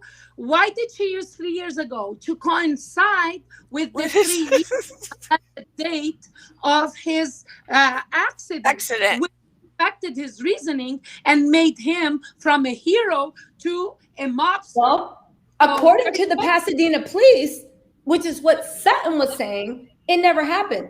It was never reported. There was no injury in the hospital. There was nothing reported. So for all intents and purposes, no one. And like someone pointed out, you had an 80-year-old sitting outside for 12 hours. Like that's elder abuse. She should be reported for elder abuse. If you really had him sitting out, you saw him mentally decline, but you were still taking money from him. Do you know what I'm saying? Why'd you leave him out there for 12 hours? You were hoping he was going to die, get your money then? We know that's never. Speed it up. She's not. That's exactly what it was. She was hoping. She was like, oh, yes, I prayed for days like this. I don't have to serve him or serve him anymore. She wasn't serving him. This was an marriage agreement. He has been doing this ever since they got married. Now we know that this goes back 10 to 2 decades ago. Aaron Brockovich, the people from there were suing him because they didn't get all their money. Yeah. So yeah, this is the way he does business. And knowing how Erica's is smart, you think she didn't Google him before getting into this? Well, Erica knew who he was. Yeah. Everybody knew who he was. Listen, there are certain guys you date that are generous. Tom is very, very generous. Now, Miriam, you did make a point a while back when we spoke about maybe it's an interesting theory. Maybe like she was also a funnel for money. Because here's the thing. Yeah. I don't believe they spent all that money because you guys need to look at it in the whole scale. Tom owes creditors $100 million. Erica owes somewhere between 25 and 40 million, depending on where the accounting lies, right? This is how much that they didn't pay their clients. But Tom also got 35%, right? I'm sorry, 40% of all the settled cases and his legal fees, which everybody said were exorbitant. So he was already taking 40 plus, let's just say a total of 65% of the money. So this money that's missing is only 35% of the money. My question is, forget about the money you stole. Where's the money you made? Because the money you stole was two times more. I'm sorry, the money you made was 2 times more than the money you stole. We're talking about 150 million. There's technically 600 million missing. Where's the goddamn money? I think it's Kyle's attic or Lisa Rinna's basement. You know where I think it is? I think it's actually, well, here's the thing. I think it's that. Well, this. So there's this young lady I watch, Candy Washington. I don't know if you guys know her. Yeah, she does I know great her. I lives. watch her. Yes, she has conspiracy theory. I love Candy Washington, right? We're gonna have Candy on one day. But the thing is, Candy always has conspiracy theory Tuesdays or something like that. You guys, they're really, really good. So go check them out, right? But she talks as fast as both of y'all. So good. Yeah. So, but here's the thing. Well, you know, everybody is not that Georgia peach sunshine. But listen, she has conspiracy theories. This isn't one of her conspiracy theories, but I'm going to put it out there. I've been doing a little investigating, and I have no proof of this. So this is just. But when you look at money laundering cases, when you look at cases where people are hiding assets, right? Yeah. You have to get the money out of the country, either to the Swiss bank accounts, because if you guys don't know what Swiss bank's account, it used to be that when you went in there, they wouldn't release that information for anything. Now, if you know the person, the name on the account, they'll release it. But if you don't know the name on the account, you're screwed, right? Which is why Erica won't give up any information, because she doesn't want those forensic accountings going through her whole life. When I say they go through their whole life, they literally will pick up your grocery receipt from Ralph's supermarket and call the Swiss bank people and be like, we have candy apples. No. Hot Cheetos. That's not the name of, because you can put any name on the account. They literally start playing like a game of like Pictionary, like, could it be this? Could it be this? And they'll let you do it as many times. So they'll keep doing. The forensics look, they try to figure out how you make your keywords. They try to figure out this.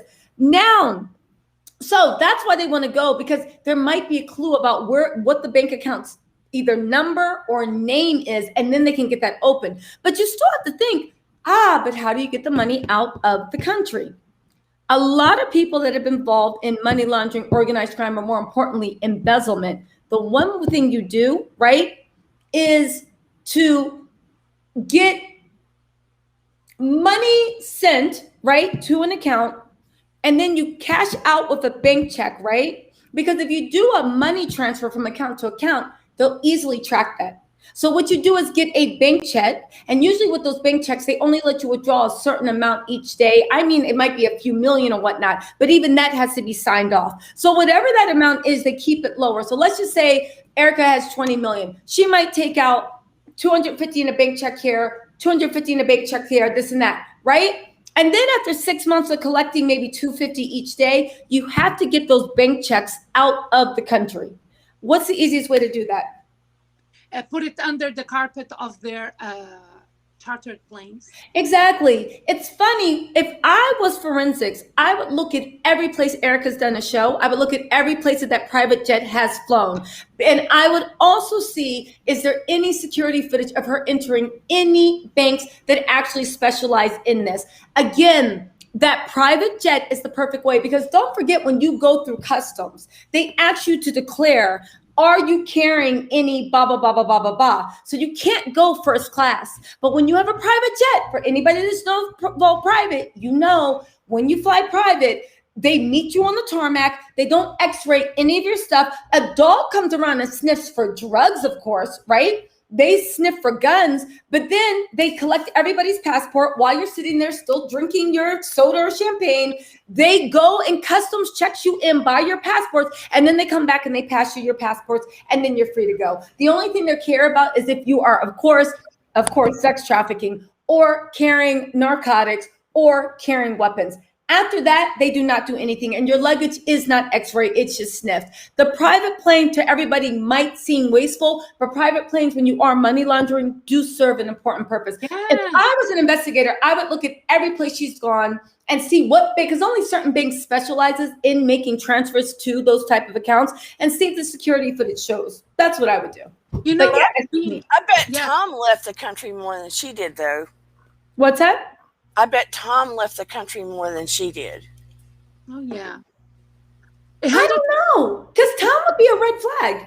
You know what I'm saying? Like, if you are doing something illegal, and this is letting you know that she might have been in on it. Because I don't care how stupid you play. If somebody's like, can you keep withdrawing $250,000? It's like, eventually you're like, what's going on, right? Yeah. I don't know. If Tom was the one that was doing this, and he kept making multiple chips out of the country, if anybody was a predator... Cayman Islands. That's the tax-free money laundering paradise of the rich here. But here's the thing. I'm going to take a role of devil's advocate. I'm going to pretend she didn't know anything. She was really that abused wife, putting up a front, blah, blah, blah. Well, now you know, Erica. What are you doing about it? And now all the women know, if they really cared about the victims and the widows and the orphans, they could all rally around her without bashing her, saying, we're going to make an auction with your items so that we help the victims. Are they doing that? No.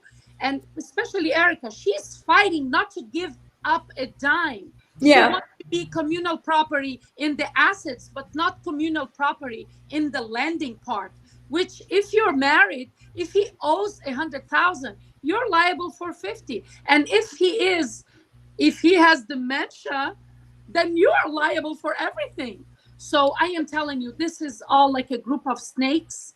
They're going to eat each other up. Mark my words. It will start in the housewives world, because they're seeing now what's happening, and they're seeing how tone deaf they are, especially after questioning so much Denise for, and actually forcing her out of the show about a threesome. And now when they have all these alleged stories, all of a sudden they want to be the understanding friend.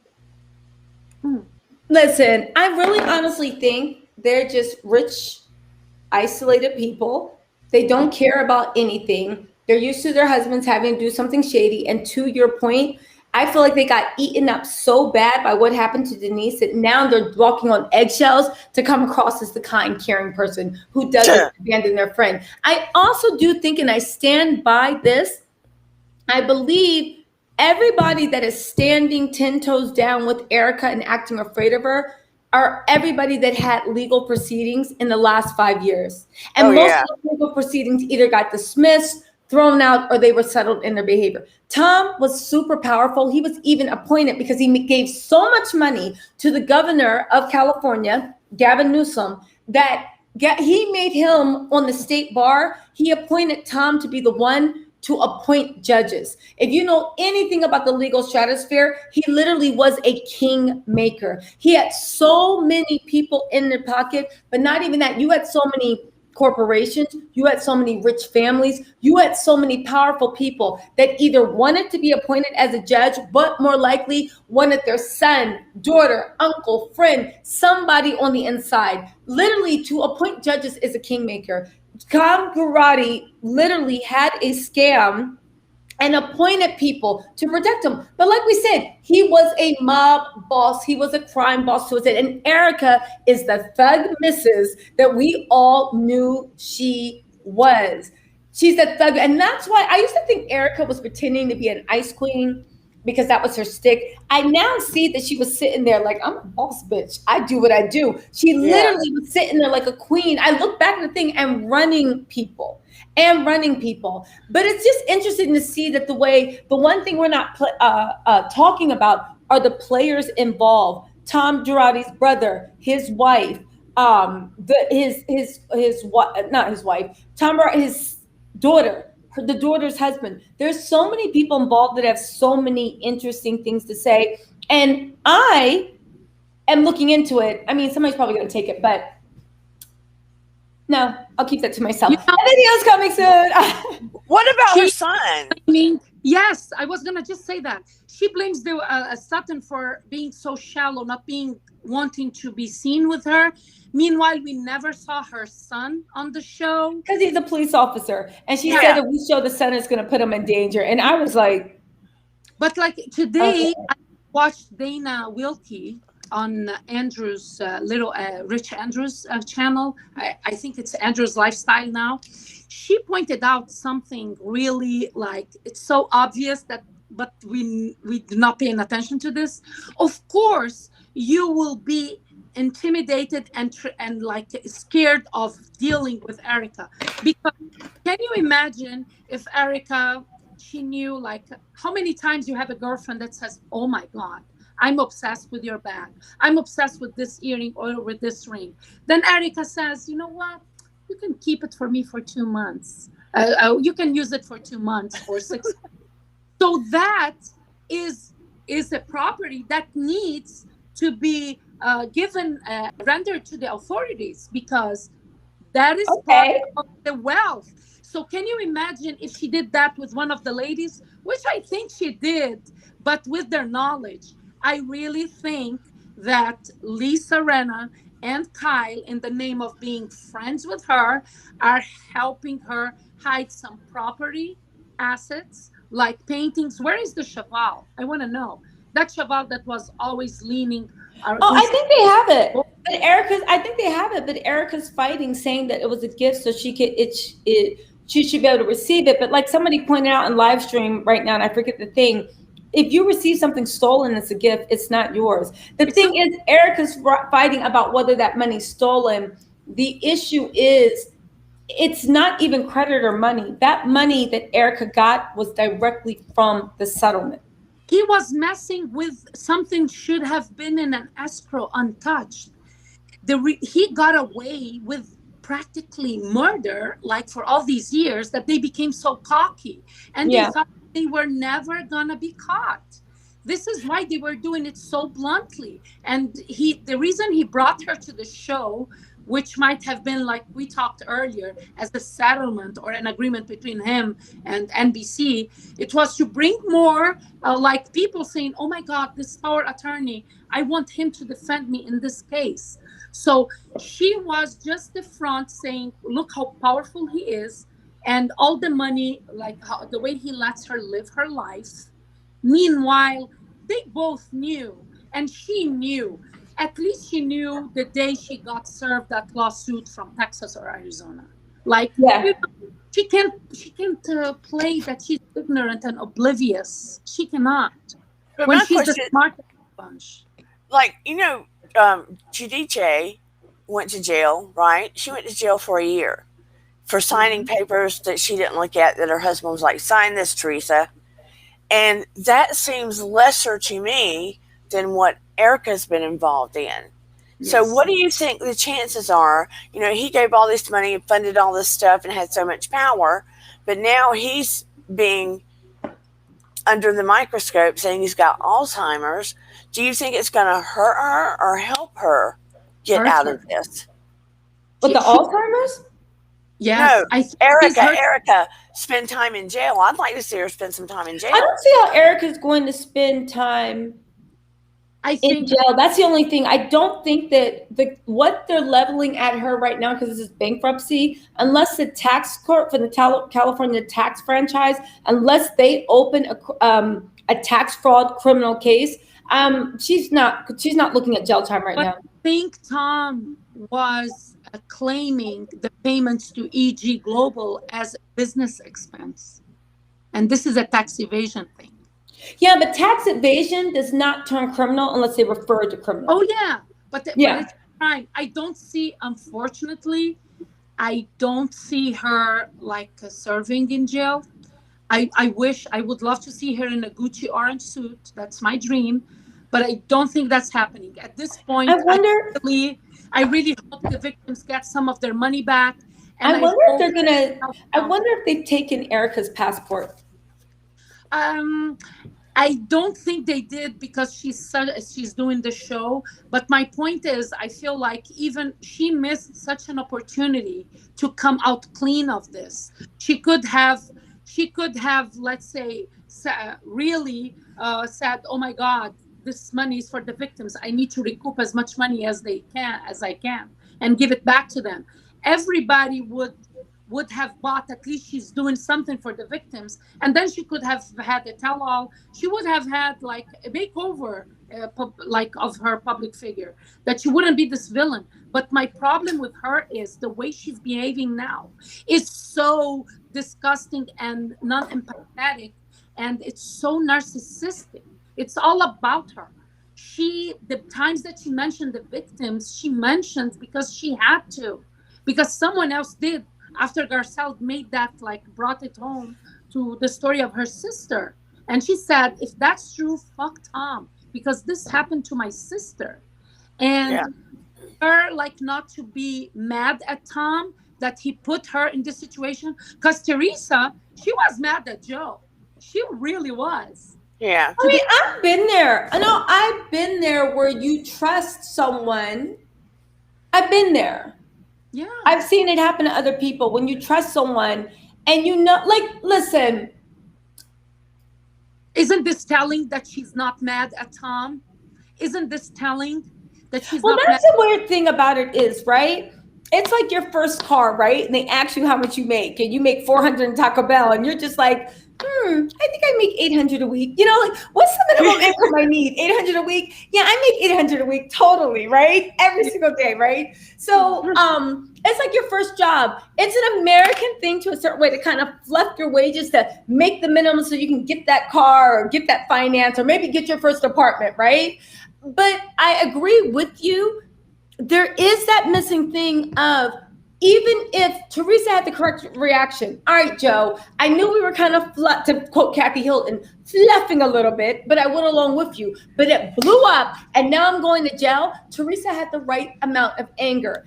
Erica, no anger at all. But again, maybe because they're partners in crime. Oh, And they she are. does show anger and she does blow up. Maybe her co-conspiracy would be like, oh, okay. And then maybe he'll turn against her. It's almost that thing that's like we all go up or we all go down, you know? The scenario is that she's a partner in the cover-up. And sometimes the cover-up is worse than the crime. She is definitely helping him in this narrative that he has mental problems. He's not all there. And this only, like, it's his defense. So she can show thinking she will be able to draw that narrative that I left him, he used to cheat on me. And Tom said, you go to the show, you bash me, you say things that are believable.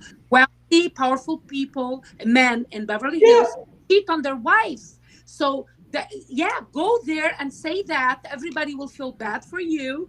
And in the meantime, we divorce. You get what you deserve as my wife of 20 years. And then you're good.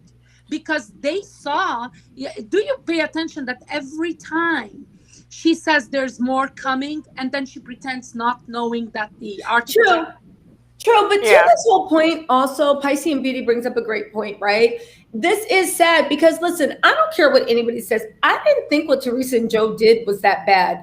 They literally lied on a mortgage application to get a mortgage on a house that they were paying off on time each and every month. So at the end of the day, yes, you created like a false narrative, but you were fulfilling your obligations, as opposed to Tom and Erica, who literally stole hundreds of millions. In addition, how do you make almost $450 million and you still steal on top of that $150 million? You know what I'm saying?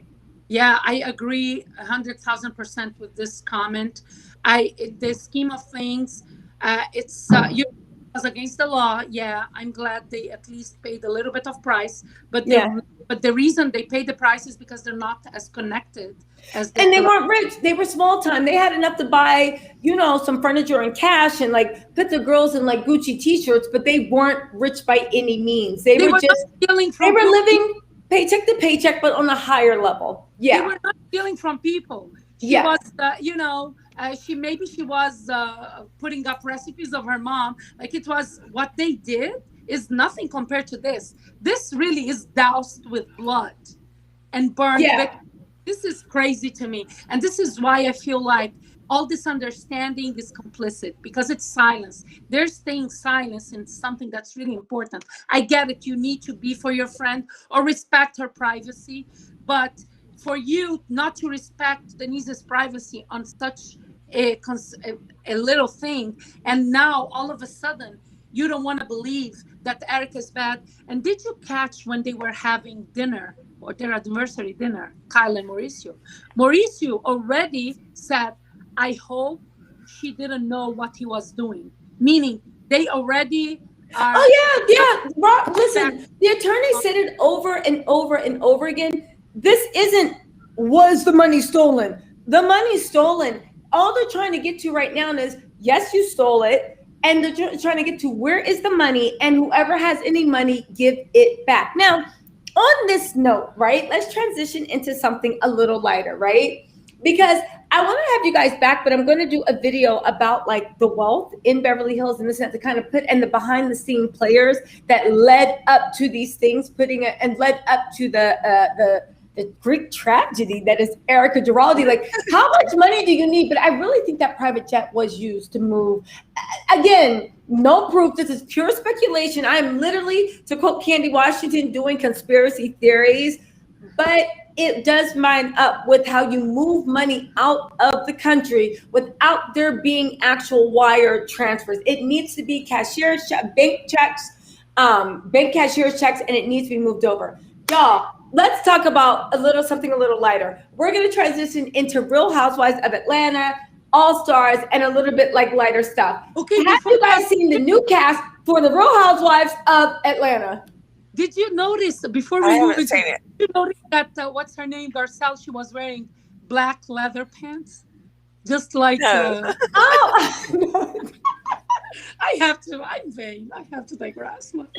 That's it, girl. That is the girl. So I really, really love Garcelle and Sutton. I think I'm still waiting for Crystal to light my fancy. But Garcelle and Sutton, I think, have been the best additions. I think they're the new Kenya and Porsha, not the relationship, but remember how they got added to Real Housewives of Atlanta and they hit gold in the same season with two people, which is usually unheard of. Do you know what I'm saying? Yeah. So, yeah.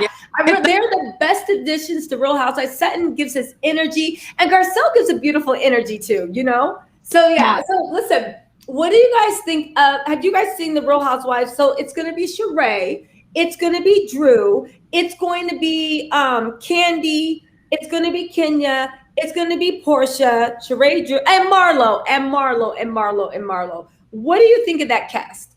I think it's dumb. Where's the neutral person? I think we need Cynthia or we need a neutral person, but I don't think there's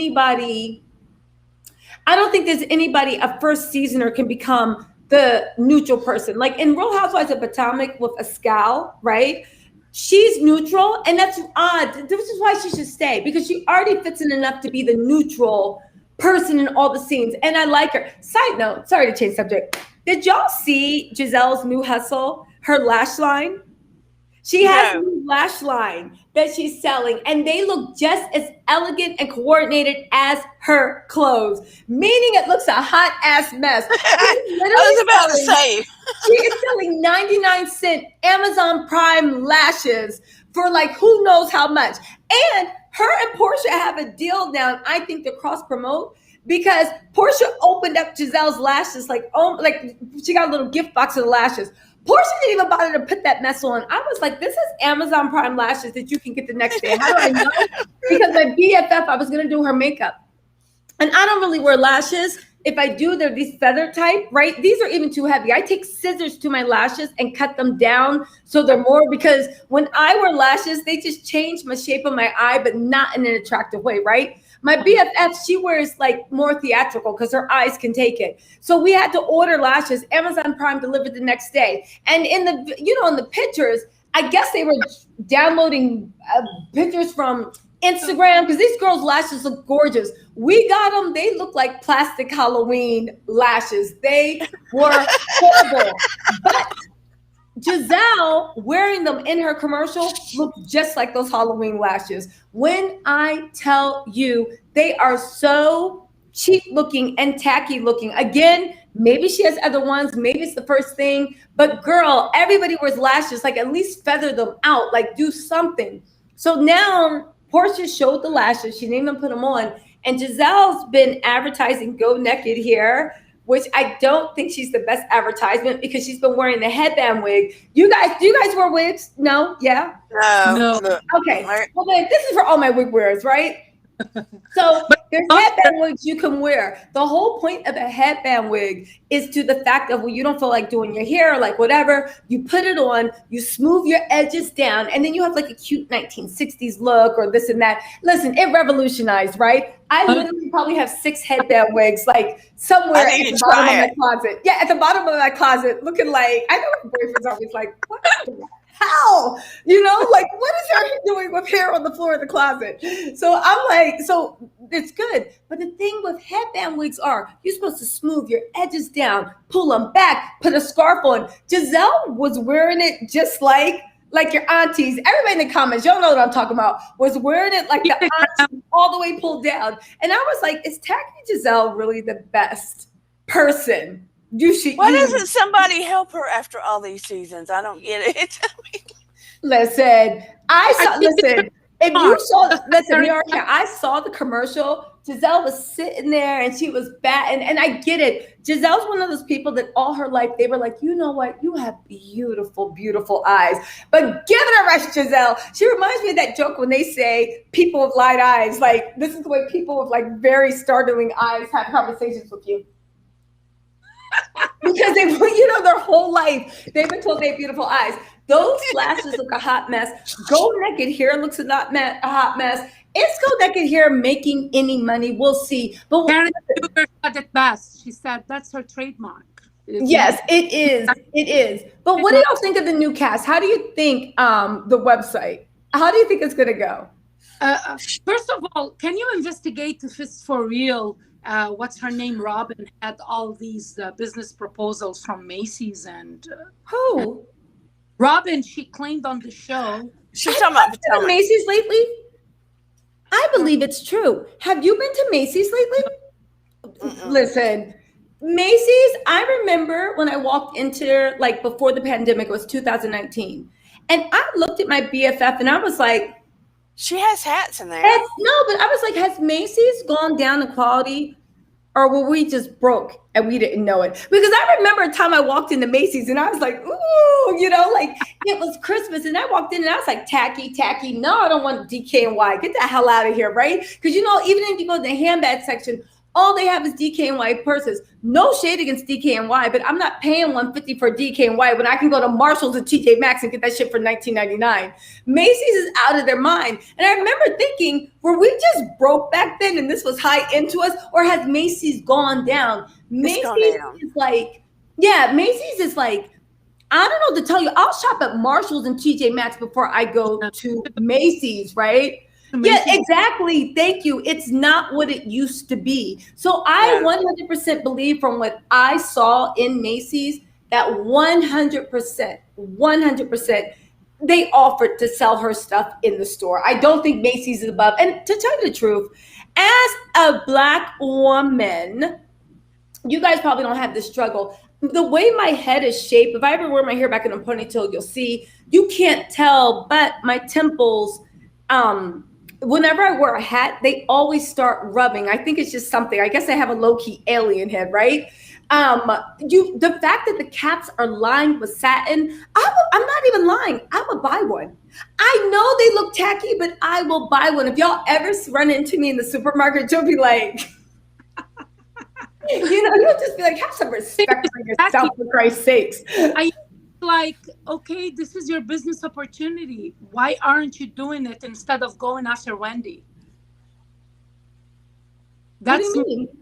No, I mean Robin. That is if she is for real, because I know that Macy's is trying to bring more designers of color in are they okay?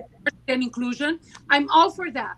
But Robin, if you got this opportunity, why don't you embrace it instead of going after Wendy and her plastic surgeries? Maybe she is going to embrace it. I hope so, because like she's ordering the hats from Alibaba. They're not handmade. So just tell your wholesaler to double up and send more hats. You know what I'm saying? Exactly, but she's not doing it. She's losing prime real estate. She is. Series. That is my point. See, here's the thing with Wendy. I do think Wendy was right to check them. Everybody said that the way Wendy flipped out, it was much worse than what was on TV. I don't know what Wendy said to Robin to make her hurt in the bottom of her soul, but that ripped out Robin's soul. But I think it might have been that grain of truth. Listen, my BFF disagrees with me. They think that like the camera just makes Juan and Robin come off odd. But when I see, maybe because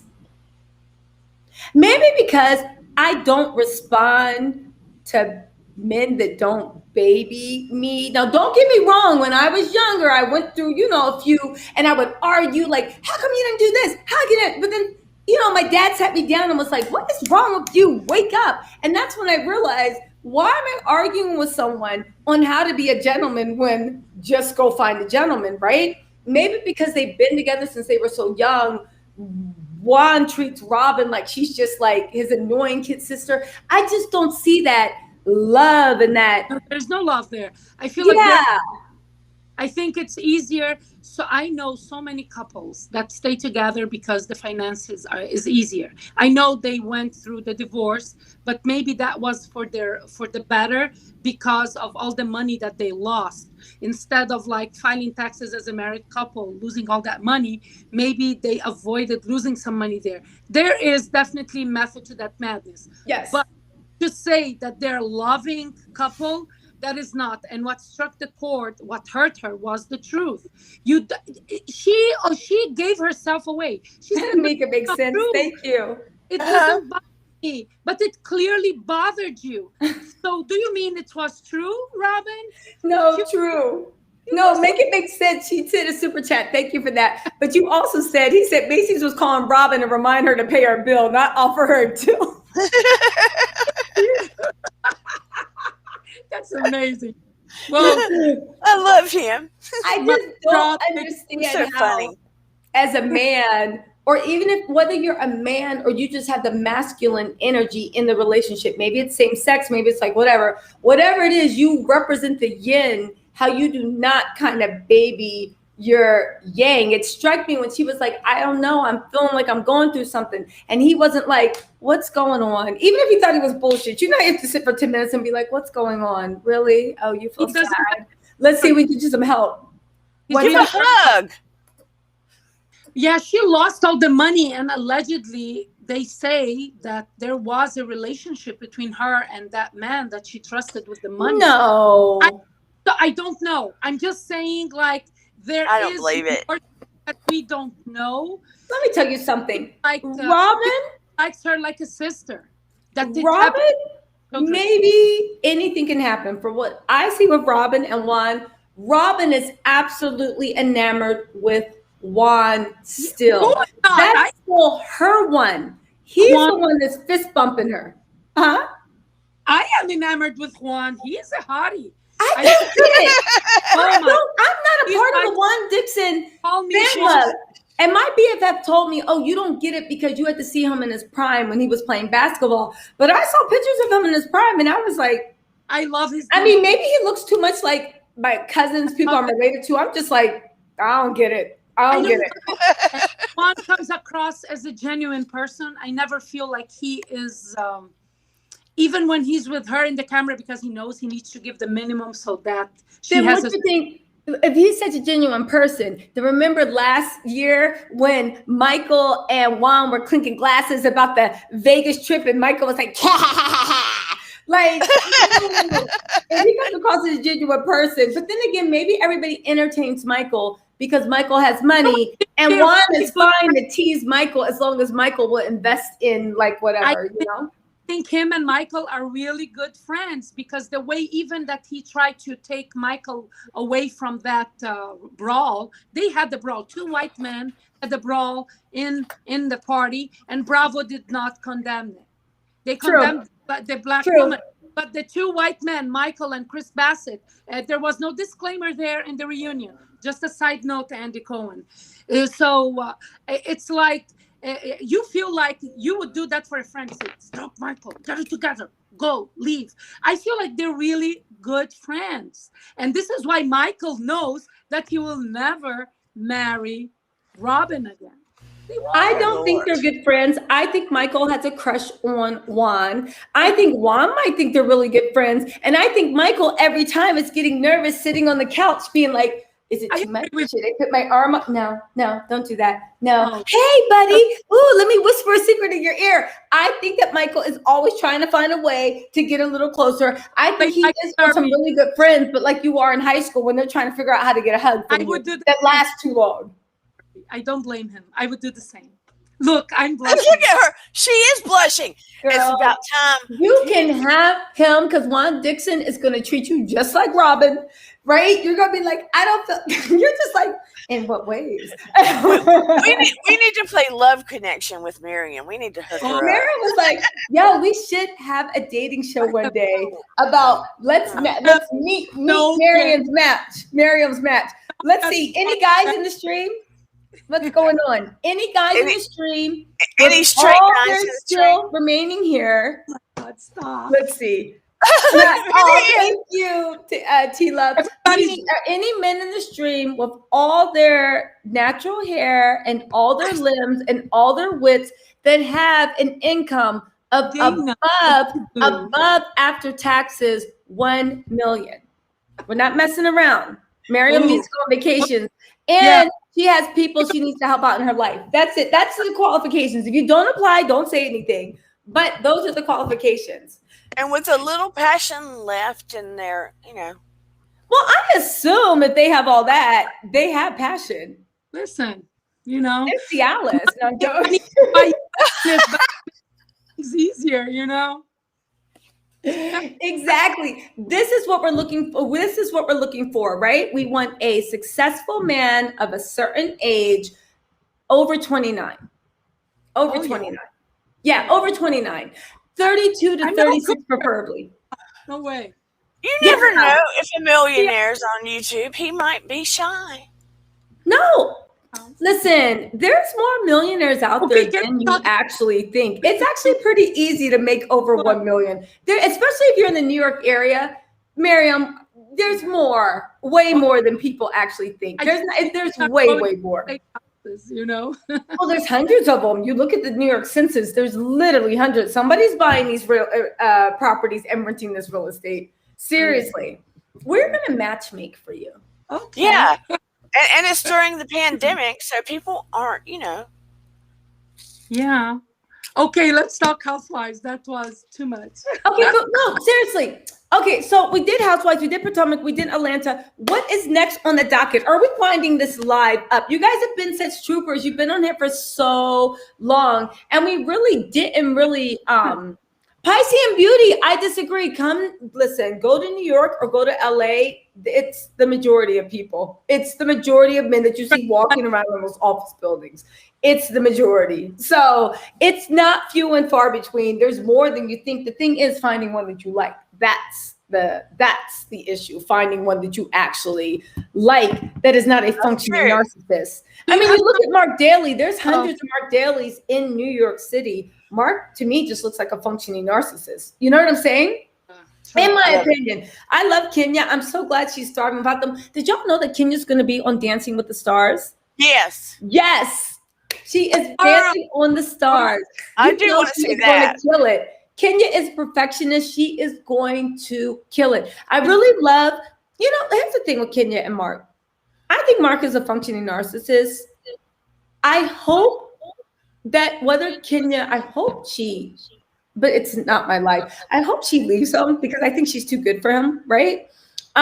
She's still in the prime of her beauty. She's a cute kid, so the pressure is off to have a kid with somebody else. She can just, make a blended family. But if she does go or stay, I hope Mark actually wakes up. I think for a second, Mark forgot that he was dating the Kenya Moore because Kenya is like she was raised to be very old fashioned with her man. It seems like, like you're the man, I'm the woman, you lead, I follow. The only thing is I think that threw Mark off. And again, I know I'm only looking at this state. It seems like Kenya was a better leader than Mark. And Kenya knew that, and Mark knew that, but Kenya was still trying to make him feel like a man. Like, what do you think? And Mark's like, let's go left. And Kenya's like, so you think we should go right or left, And that's what really, really bottomed and got to his ego. Men can smell when a woman is smarter and more capable than them. The smart, we can.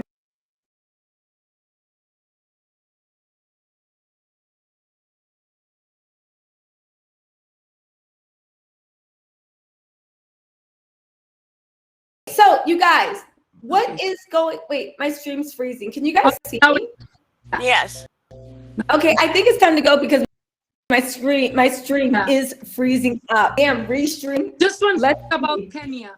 I feel like Kenya, because she didn't have like a functioning family, she's really, really trying hardest to provide that to her daughter over her own dignity. It's hard to watch. I understand. I see for my children. And then at some point I realized because of my children, I need to leave.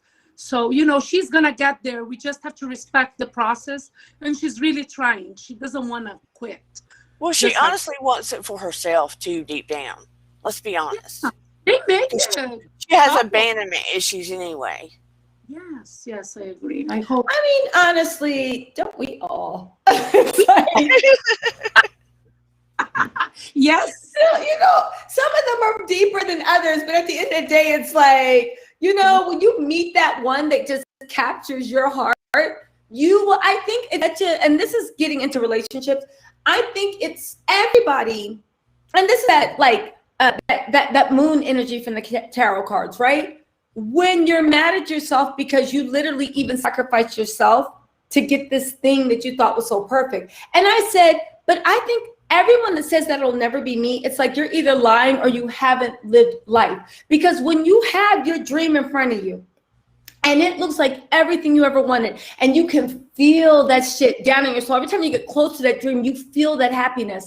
There's not a person on earth that they hear that voice saying, just reach a little harder, that you're not going to try. Who wouldn't sacrifice everything to get what they want? It's only when you live a little life do you realize that it's a misnomer. It's fool's gold. Because something that's actually really true would never require you to sacrifice everything to get what you want. Do you know what I'm saying? It only adds, but when you're young, forget about being young, the first time someone really puts your heart in a chokehold, it's all you can do is pray that that person is functional. And when I say functional, you don't have to be like hovering like the Buddha, right? I mean functional to the point of you just don't have too many toxic traits. You need to pray to God, because when that person gets a chokehold on your heart, you really are at their mercy. And it doesn't matter how old you are. It doesn't matter how many people you've dated. Once you meet that person. Degrees you have, the languages you speak, how many pageant titles you have, it doesn't matter. She loves Mark. She does.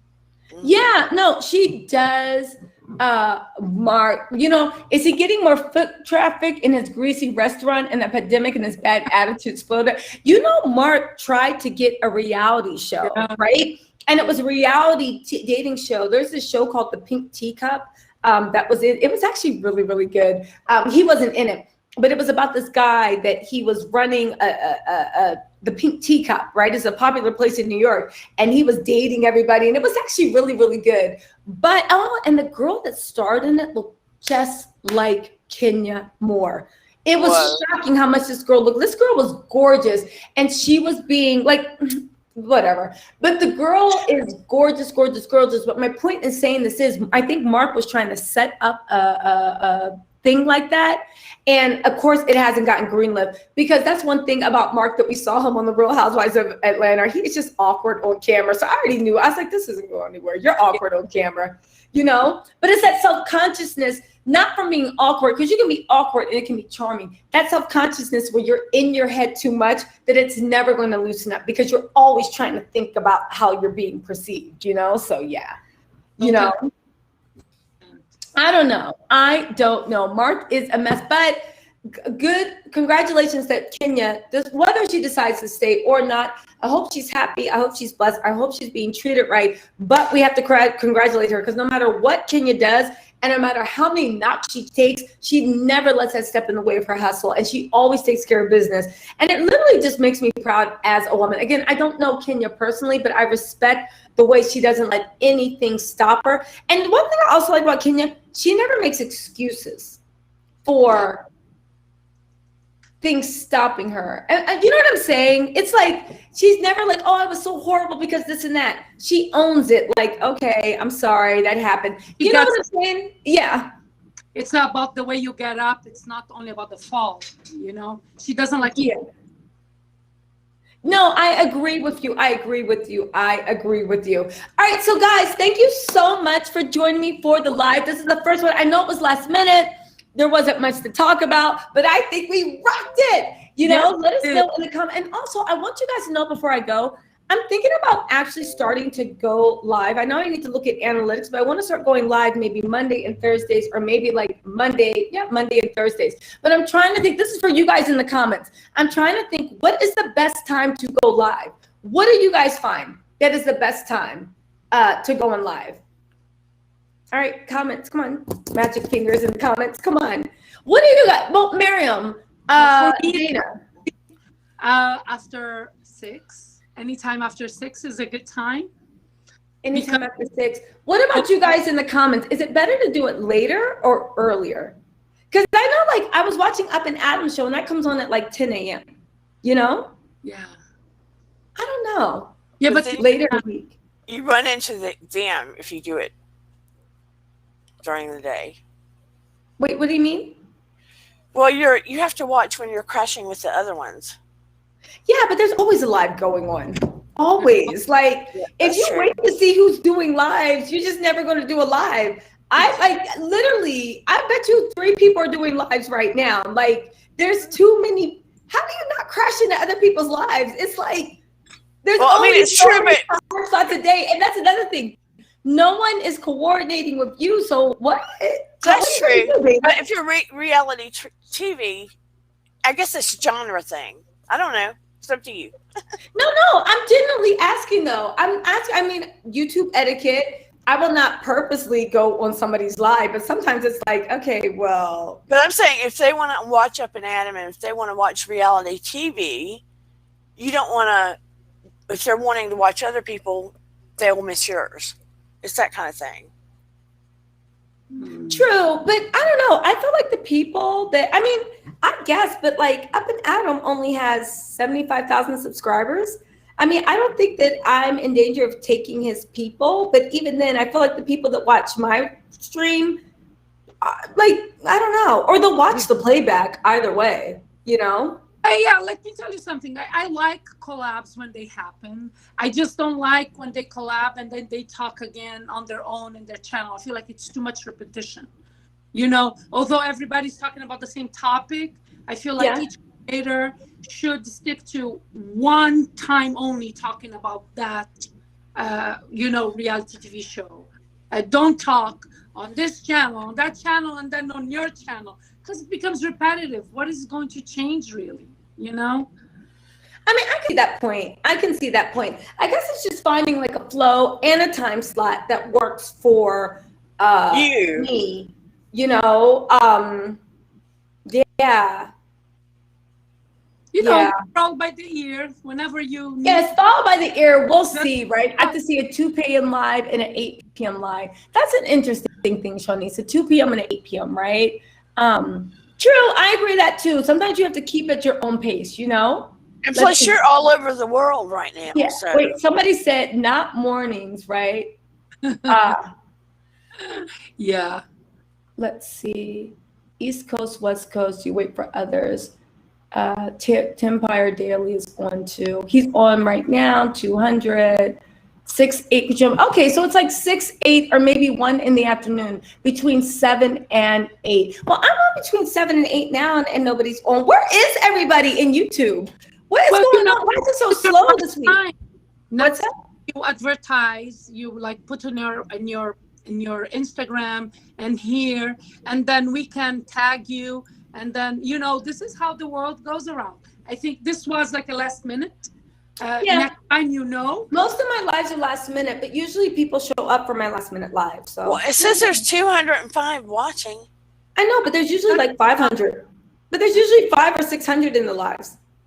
Oh, yeah. I'm sorry. I think Erica, no, I mean like it is, but go on.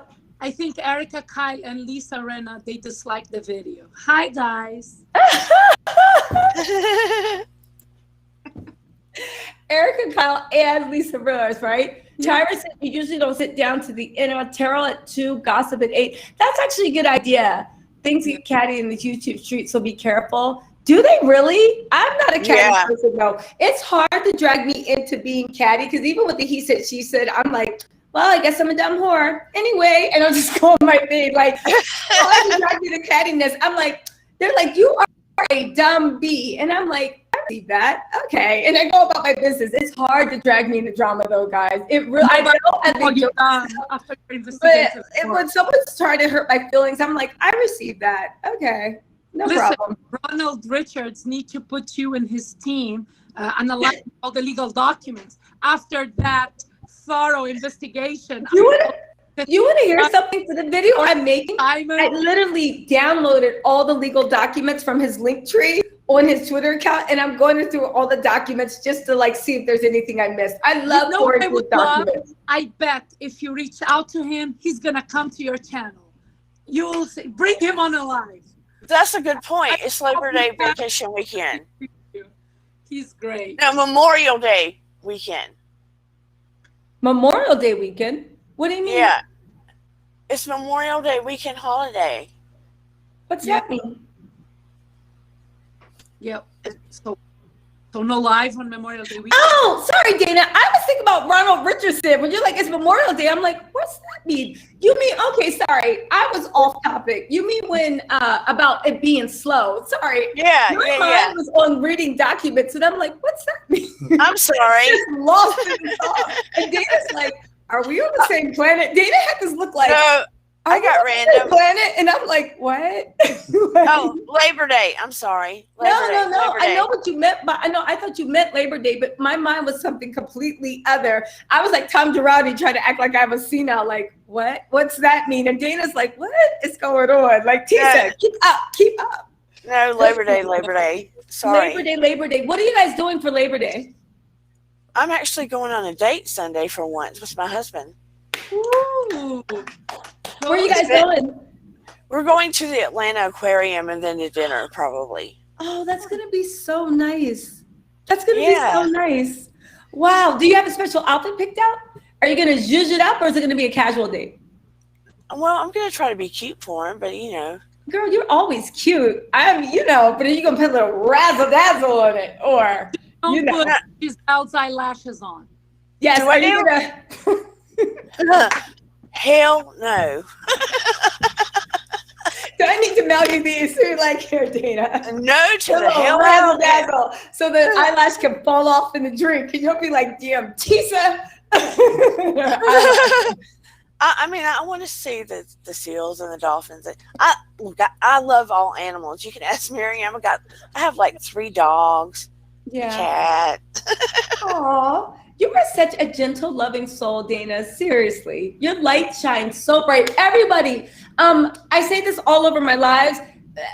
I'm saying it late, but I'll say it on my next live early. Dear Dana, if you are into spiritual healing, she does light work. She does energy work. She really does help cleanse and purge your soul. My stuff is more tarot, of course, bending energy, seeing what's out there, but if you need to release, if you need to release energy, Dana is the person. Almost like you can come for a tarot reading. I'll tell you what the blockage is, and then you can go to Dana, and Dana can help you release that energy, Sometimes when you're stuck in the 5 of Cup energy, you need somebody to help you just open those blockages. Dana definitely is the person. She does, if you guys are into it, she does guided meditation, so you can always go to her channel and just press play on the guided meditations too. So, it's nice. It's nice. And I do psychological breakdowns and other stuff. But let me tell you, I tried to do some live healings last night, and it was a mistake because I accidentally made my chat people look drunk. They were drunk and too relaxed. They were drunk and too relaxed and hanging out. And wow. But you know what? A release is a release. I'm sure they were happy about it. Yeah, she does. But she also does have her MD, so she does look at things from a therapeutic perspective. MA. Actually, yeah. She can clear that blockage, whether it's energy or whether it's actually in your thought process, help identify things. So, you can never have too many people helping you. Was that on uranium? What is uranium? I don't know what. I have an anus. What is uranium? I don't know what that is. She said, was Dana on uranium? I knew she looked familiar. I don't know what that is. Uranium? What's uranium? Is that it? No, I know uranium. Like, are you talking about the, wait, what's uranium? Are we talking about the thing on the periodic table? Uranium. That's what I was thinking about. The periodic table elements, right? Yeah. In chemistry. Yes, I remember that. Ooh, what is uranium? Barbecue, yum. Let's see, what am I missing? Was Dana on uranium? Most accurate psychic readings. What's uranium? Oh my God. I've never been on uranium, I don't think, unless somebody put me on there. Ooh, you're being catfished. You're being catfished. That's me. I'm gonna have your little Abby, and when it comes in, and be like, "Hi, I'm Dana, and I'm here to help heal you."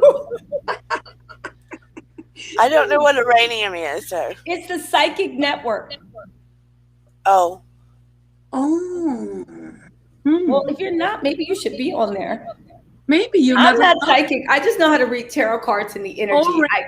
Also, that's a thing. No, I've heard of Pomeranium. Now now that they spell it Oranom, or is that the right way to spell it? It doesn't matter, TG. Did It's like somebody vote me the top 5 psychics or something? Because that's what it said. Now, if they did that, I'll accept Listen, it. take the win. If you're the top 5 psychic, take the win. Take the win. Yeah. Take the win. Yeah. All right.